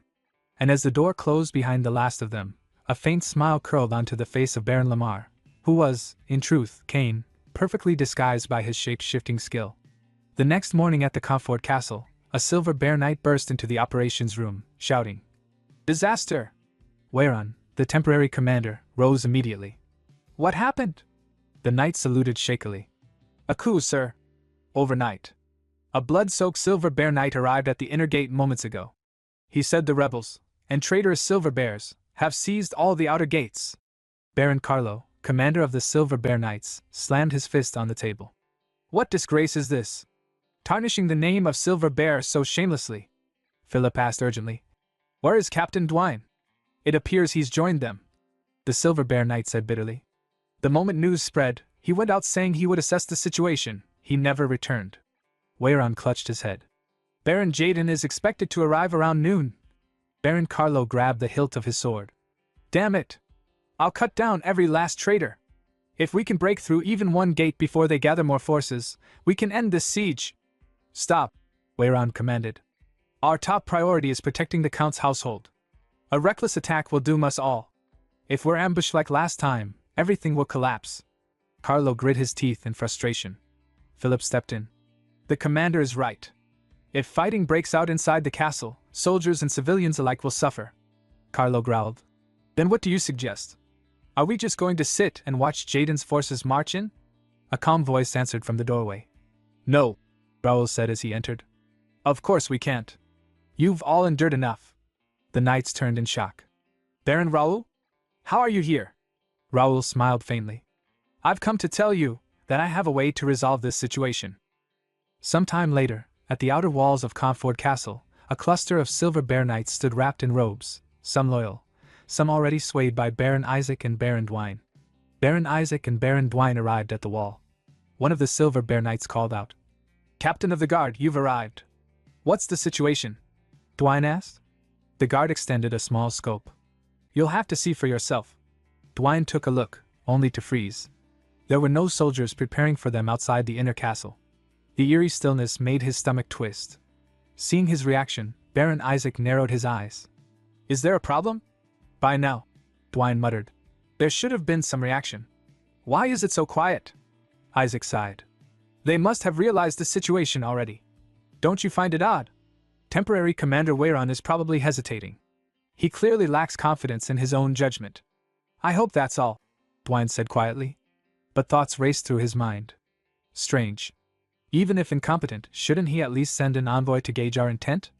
Do they plan to provoke direct conflict? They couldn't be that foolish. We have hundreds of knights here. They can't stand against us. Even politically, Baron Jaden outweighs Dylan. Count Melvin, if you were alive, none of these decisions would have been made.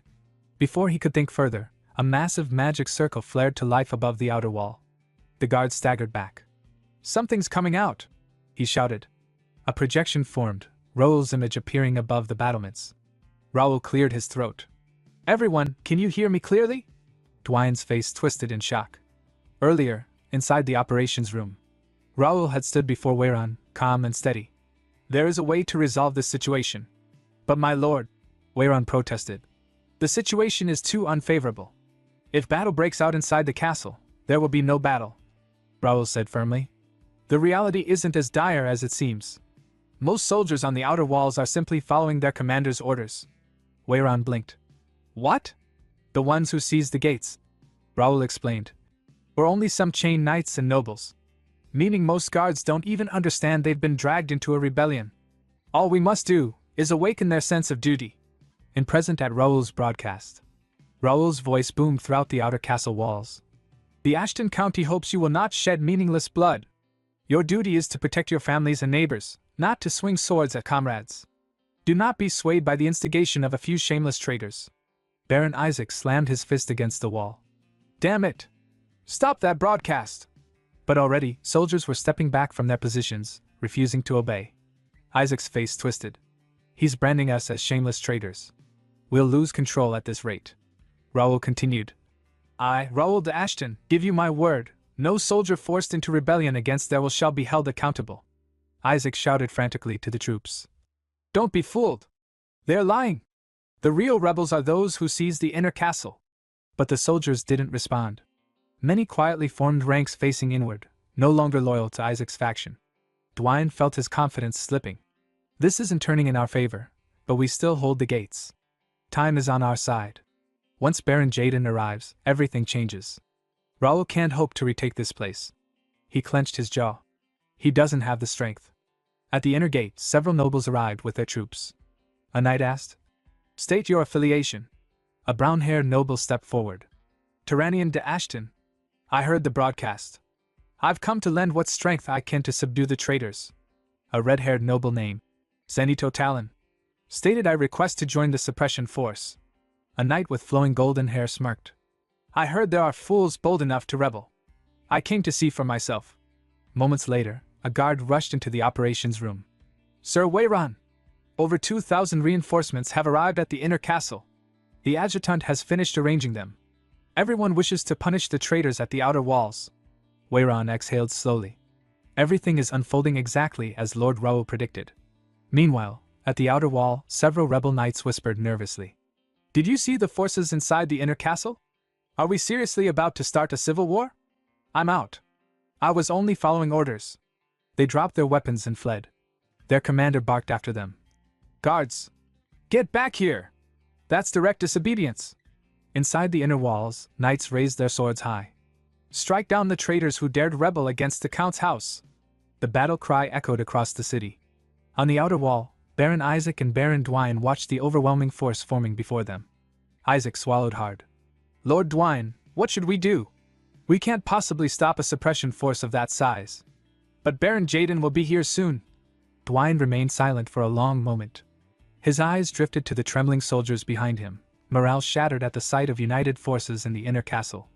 Finally, he said, Tell the archers to ready fire arrows.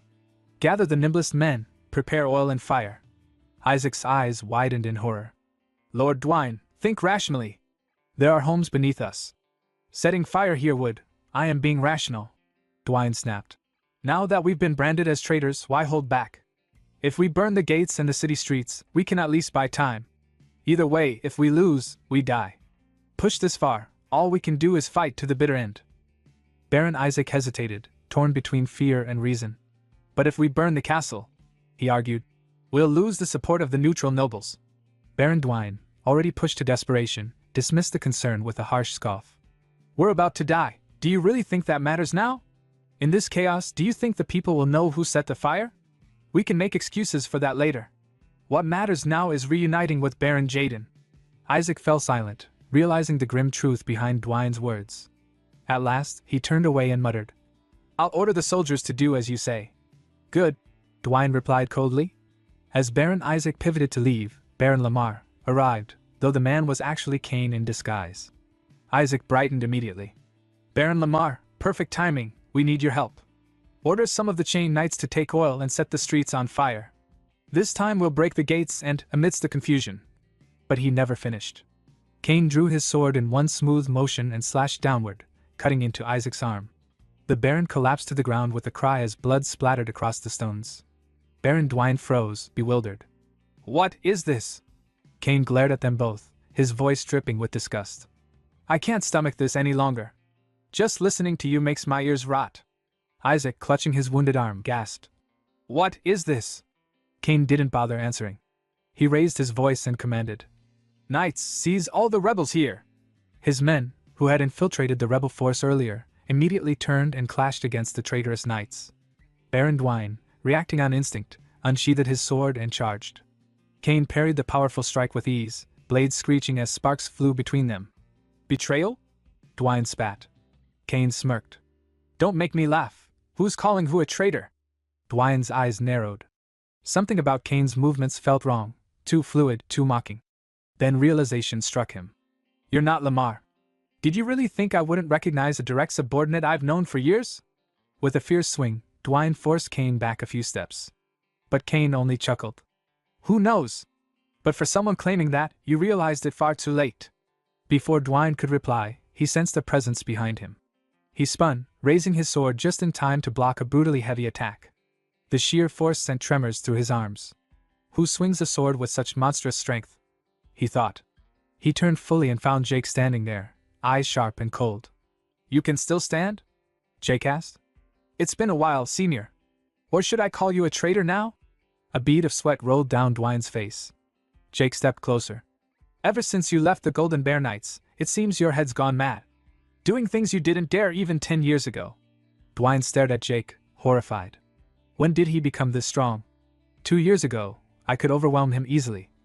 Cain's form shimmered as he returned to his original self. He approached Jake and asked, You two knew each other? Something like that, Jake muttered. But not on good terms. Meanwhile, the remaining rebel knights were subdued and restrained. Baron Dwayne let out a bitter laugh. If you've shown up, that means Raoul is here too. To be toyed with by a brat. I really have grown old. Cain bristled with anger. Watch your tongue when speaking of the master. But Jake stepped past him, his expression turning cold and murderous. In a split second, he rushed forward and slammed his fist into Dwayne's face with devastating force. Dwayne spat blood and collapsed, unconscious. Jake then opened the guild communication channel. The rebels who seized the outer walls have been suppressed, master, he reported. Raoul's calm voice answered. Good work, everyone. Lock them all in the castle's underground prison. and place guards at the estates of every implicated family. Yes, master, Jake replied before closing the channel. Moments later, Weiran entered and reported. We have arrested all nobles and Night Order members involved in this rebellion. Well done, Raoul said. The evidence is solid, they won't be able to deny anything. Inwardly, he thought, with this, the trash inside the main house should finally be cleared. Now, only one unwanted guest remains. He asked. Where is Viscount Jaden? He should arrive within an hour, Weiran replied. Raoul stood, resolving himself. Then it's time to make preparations. Baron Carlo, commander of the Silver Bear Knights, stepped forward. My lord, I will follow the Baron as well. Raoul studied him briefly. Baron Carlo, casualties among his knights, traitors among his ranks, and yet he's trying to take responsibility. Philip approached and quietly asked. What do you intend to do? For now, Raoul said, we should at least try to talk. After all, he is, at least in name, my elder uncle. And if they launch a reckless attack? Philip asked. Raoul's eyes hardened. Then we'll sweep them away without mercy. Far from the castle, Viscount Jaden and his knights marched along the road, steadily approaching Confort Castle, unaware of the storm waiting for them. Some time later, when Viscount Jaden and his knights were still a few kilometers away from the castle walls, he paused and scanned the distance, searching for a signal. Turning to Baron Tate, he asked whether there was still no contact. Baron Tate replied that the last message had come 2 hours ago. He urged calm, suggesting they think positively. The fighting, he reasoned, must be so intense that no one had found the time to send a magic orb. Viscount Jaden's son then spoke up, agreeing with Baron Tate. Even the weakest forces, he said, could not possibly hold the outer walls for 2 or 3 hours. Even if the situation was unfavorable, the defenders would have suffered heavy losses fighting among themselves. Viscount Jaden nodded in agreement, saying that was likely the case. With that, the group continued their march toward the castle. However, when they finally arrived, shock spread across their faces. They exchanged nervous glances as they took in the scene before them. Standing at the front gate was Weiran, flanked by the Golden Bear Knights. Weiran stepped forward and announced himself as the temporary commander of Confort Castle. From that point onward, he declared, no one would be allowed to enter without permission, and he ordered them to leave. For a brief moment, silence fell. Then Viscount Jaden spoke, his tone sharp but controlled. He acknowledged Weiran's resolve in protecting the castle, but criticized his lack of discernment. He claimed he had come only to protect his sick sibling and the castle itself, and questioned by what right someone outside the Count's household dared to block his path. He insisted that the acting Count had ordered that no one be allowed entry except authorized personnel, and demanded Weiran stop making a fuss and stand aside. Those words ignited Viscount Jaden's anger. He raised his voice and shouted, asking who Weiran thought he was to decide whether he could stay or leave. He ordered the gate to be opened at once. In response, Weiran's knights immediately shifted into their fighting stances. At that moment, Raoul arrived and calmly stated that Viscount Jaden would not be allowed to enter the Count's castle. The sight of Raoul made Viscount Jaden visibly tense, shock and unease flashing across his face. Raoul introduced himself, explaining that this was their first meeting. He was Raoul de Ashton, the Count's third son and the current temporary lord of Confort Castle. Viscount Jaden ground his teeth in frustration, thinking bitterly that the crafty bastard had supposedly returned to his own territory. Aloud, he accused Raoul of failing to learn from his father how to treat his elders. Raoul smiled faintly, but his expression quickly turned serious. He replied that if Viscount Jaden truly wanted respect as an elder, he should not have betrayed the family. His name, Raoul reminded him, had already been struck from the family register, yet he still acted without shame. Hearing this, Viscount Jaden's eyes reddened as he clenched his teeth. Raoul then signaled to Weiran for the letter. Weiran immediately handed it over, and Raoul began reading it aloud, calling out the names, Viscount Jaden, Baron Esteban, Baron Kian, Baron Amos, and Baron June. At the sound of their names, the barons stiffened, fear creeping into their faces as they began to tremble. Raoul continued, declaring that those named had committed rebellion by bringing in outside forces and moving troops without authorization. In the name of acting Count Dylan de Ashton, he ordered them to disband immediately. One of the barons cried out nervously, insisting it was all a misunderstanding. He claimed he had only been escorting the Count's elder brother, and that calling it rebellion was absurd. Raoul replied coldly that if they were innocent, they should come to the Count's castle and prove it. If they had no intention of escalating the situation, they were to leave at once. The Baron fell silent, glancing uneasily toward Viscount Jaden. After a brief pause, Viscount Jaden suddenly burst into laughter. He remarked that this was a real blow to him, and since either side was willing to yield, the matter clearly would not end there.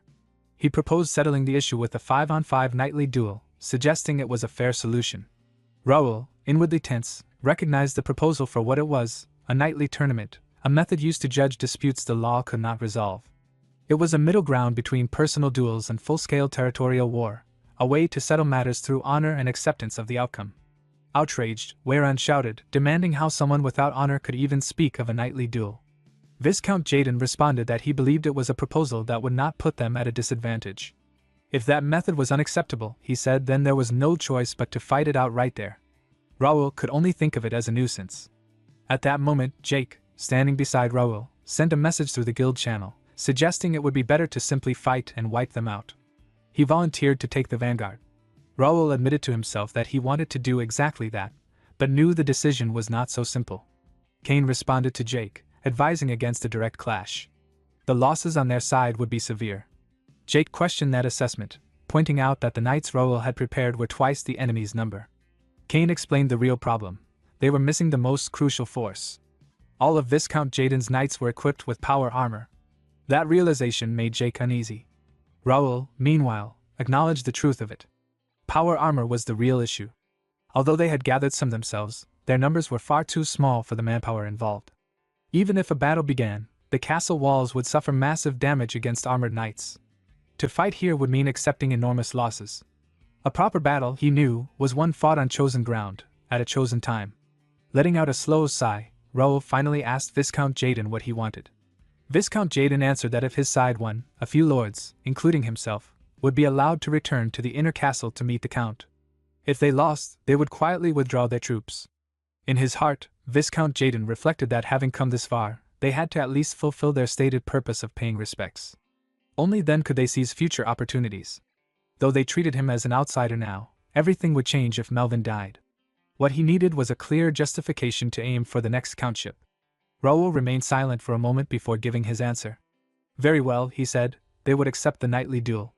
Hearing this, Weiran and the other knights looked on in confusion at Raoul's decision. Meanwhile, Viscount Jaden's lips curled into a sinister smile as he thought to himself that this was exactly what he wanted. Today, right here, he would prove beyond doubt that Raoul's way was wrong. Viscount Jaden nodded with satisfaction and declared that the negotiations would begin. He immediately ordered Baron Tate to handle the formalities. Baron Tate stepped forward and announced that, according to continental law, the nightly duel would follow a best-of-5 format, with the first side to claim 3 victories being declared the winner. A match, he explained, would be decided when one combatant was rendered unable to continue or formally declared defeat. He then asked if there were any objections. Raoul answered calmly that he had none. Baron Tate smiled and confirmed the arrangements. The duel would take place in 30 minutes on the plains outside the castle. Both sides were instructed to complete their preparations and assemble at the castle gates. With the terms settled, Raoul and his knights returned inside the castle, the massive doors closing behind them. Inside, several knights gathered around Raoul as he turned to face them. Weiran spoke first, volunteering the Golden Bear Knights to take the vanguard. Baron Carlo, commander of the Silver Bear Knights, added that his order was equally confident. A Chain Knight then spoke up hesitantly, apologizing before asking whether the Chain Knights might also be given a chance, if only to bolster the morale of the reserve forces who would one day become the backbone of the county. Raoul observed their enthusiasm in silence, thinking that everyone was brimming with confidence. As knights who valued honor above all else, it was only natural that they wished to step forward in such a moment. At that point, Jake stepped forward and asked Raoul to leave the matter to him, declaring that he would personally crush the traitors. Raoul refused immediately. Surprised, Jake asked why. Raoul reflected that, strictly speaking, the First Knights, Jake's order, answered directly to him. For an issue of this magnitude, it was better to resolve matters through the Count's direct authority, with minimal personal involvement from Raoul himself. To firmly consolidate control of the county, the strength and resolve of the Count's household had to be demonstrated. Since Raoul had already declared independence as the Lord of Calypso Castle, stepping in personally would only complicate matters. As he pondered who should be sent instead, a voice suddenly called out behind him. Baron Raoul. Raoul turned toward the speaker.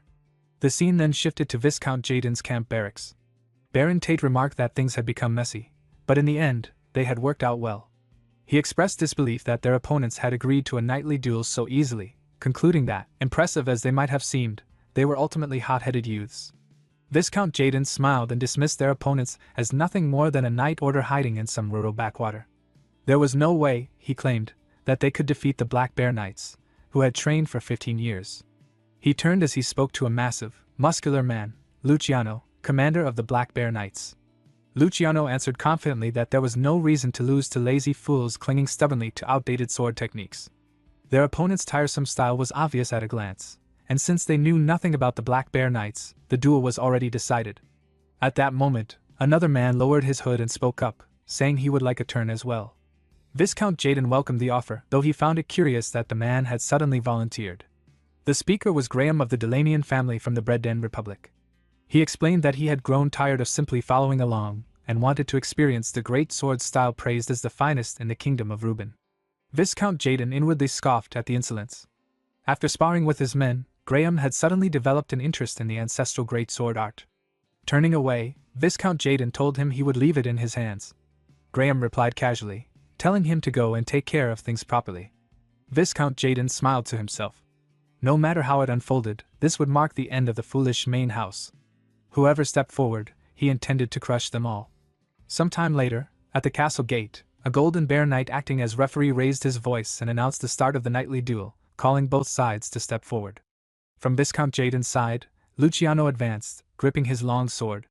From Raoul's side, a man in his 40s stepped forward, holding a ripper. At the sight of him, Luciano burst into laughter and mocked the Count's household, asking if they truly had no talent left, to the point of sending a retired old man into battle. The man answered calmly that Luciano, for all his loud boasting, seemed no different from how he had been 16 years ago. Hearing this, Luciano ground his teeth in anger and hurled an insult at the old man. From the sidelines, Raoul watched the exchange in silence. The referee ordered both fighters to prepare. They each took their stances, and with a sharp command, the referee declared the first match to begin. Luciano immediately swung his massive sword, sending a slash of reddish aura roaring toward his opponent. The old man drew his sword in an instant, dodged the attack with swift movement, and charged straight at Luciano, taunting him by asking whether he was going easy on a dying old man. Flustered, Luciano lashed out repeatedly, sending wave after wave of slashes, all of which the old man evaded with ease. The old man rebuked him, remarking that his habit of swinging wildly when provoked had not changed at all. Luciano roared back, telling him to shut up and vowing to crush the Count's boring swordsmanship with his own hands as he began to prepare a powerful thrust. The old man's expression hardened. He channeled a golden aura that wrapped around his blade. Luciano lunged forward with his thrust, a beam of reddish aura surging ahead of his sword. The old man, however, remained calm and held his stance. When the aura faded, he was still standing, completely unharmed. He observed that Luciano had clearly studied a great deal, noting that he was imitating the spear techniques of the Bread-Den Republic. Luciano smiled and praised the old man's sharp insight, but insisted it would do him no good. The old man smiled in return and said it had been a long time since he had felt this way. As he spoke, even more golden aura poured from him, enveloping both his body and his sword. He added that the sensation of his blood boiling was something he had not experienced in ages. From the sidelines, Raoul watched the unfolding battle with a faint, knowing smile. Seeing the turbulent mana gathering around the old man, Luciano ground his teeth in growing unease. He could feel it clearly. The flow of the old man's mana had suddenly changed. How can a retired old man wield such power? He wondered in disbelief. Sir Zion surged forward to attack. Luciano swung his sword in response, and the mana-coated blades collided, their energies crashing violently against one another. As their swords met, Zion smiled inwardly. His body felt impossibly light, as though he had returned to his prime. To him, this could only be the blessing of the gods upon Raoul. His thoughts drifted back to earlier, when he had stepped forward and addressed Raoul directly, asking if he might take part in the nightly duel. Raoul had immediately recognized him as Sir Zion and calmly reasoned that their opponents would surely send out fighters well acquainted with the Count family's swordsmanship. Straightforward knights would inevitably fall to carefully prepared counter-techniques. Zion had replied that he had no intention of belittling the Count family's 1,000-year sword tradition, but in a situation like this, the experience of an old man might be necessary.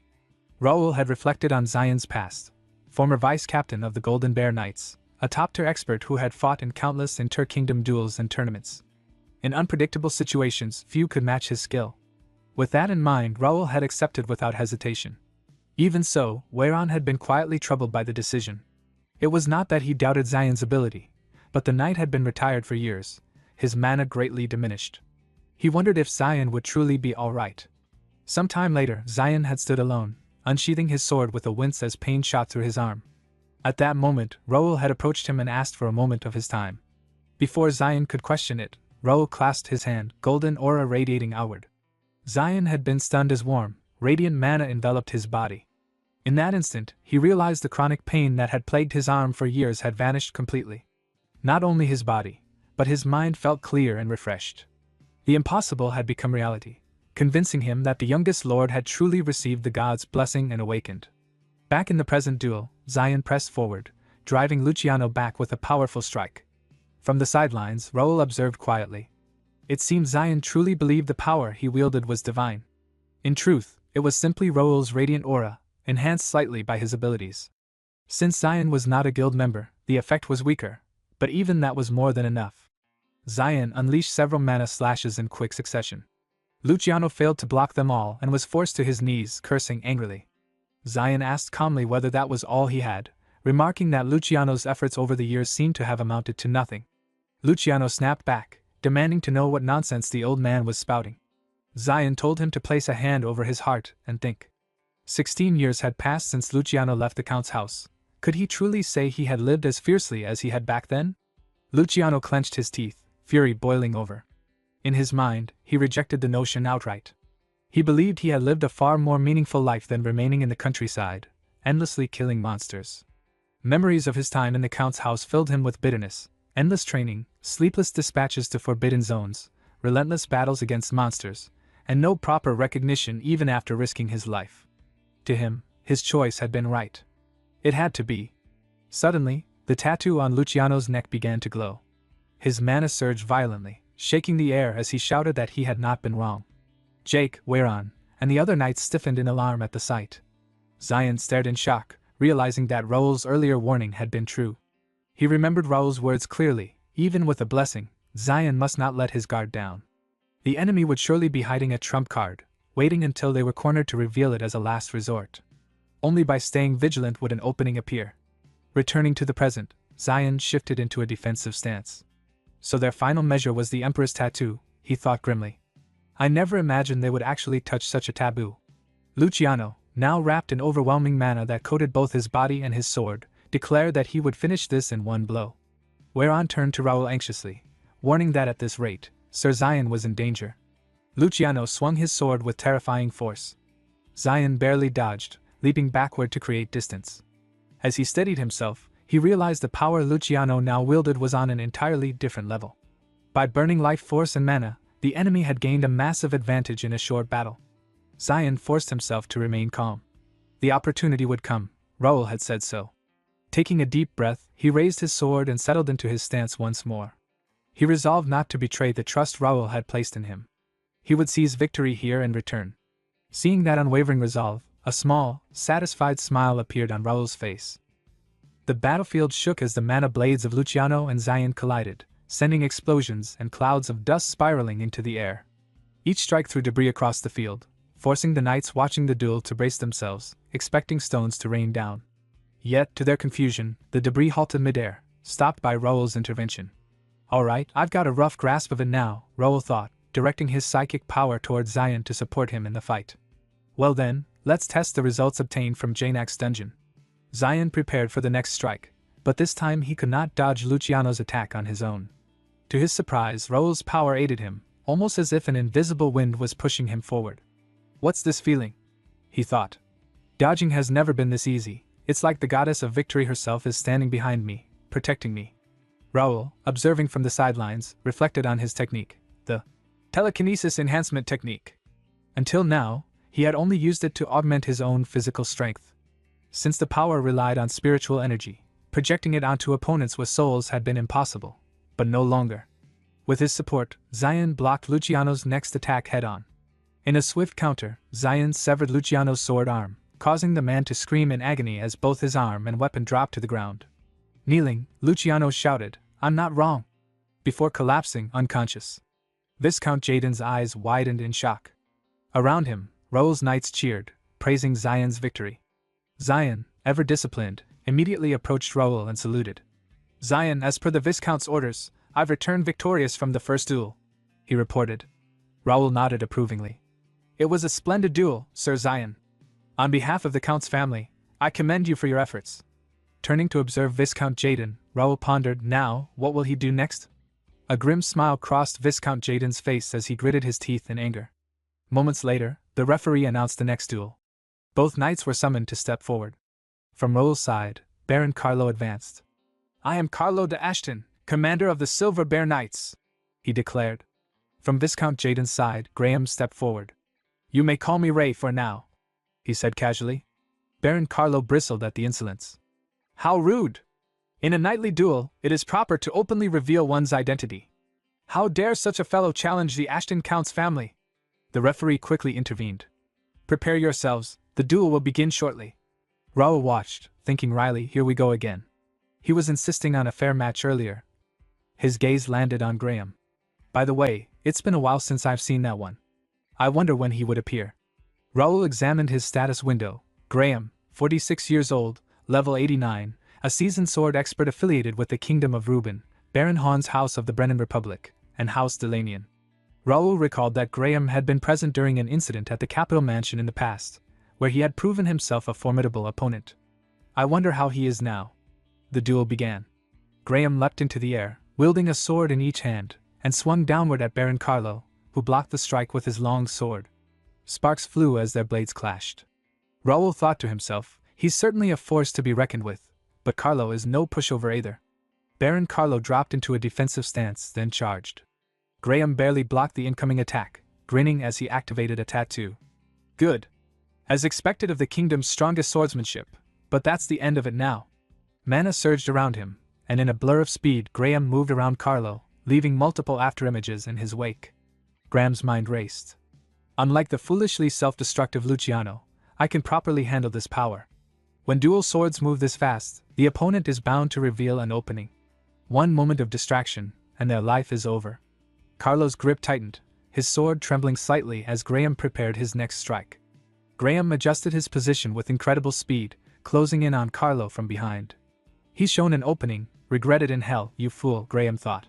Swinging his long sword with deadly precision, he struck. Blood spattered as Carlo's blade met Graham's attack, and Graham began to fall to the ground from the impact. Raoul's Golden Bear Knights were stunned by the display. Carlo, gritting his teeth, shouted, What's with those superficial movements? You're all show and no substance, you idiot! We're incredibly close to 17,000 subscribers, and this journey wouldn't be possible without you. If you enjoy our content, hit subscribe and help us reach this huge milestone together.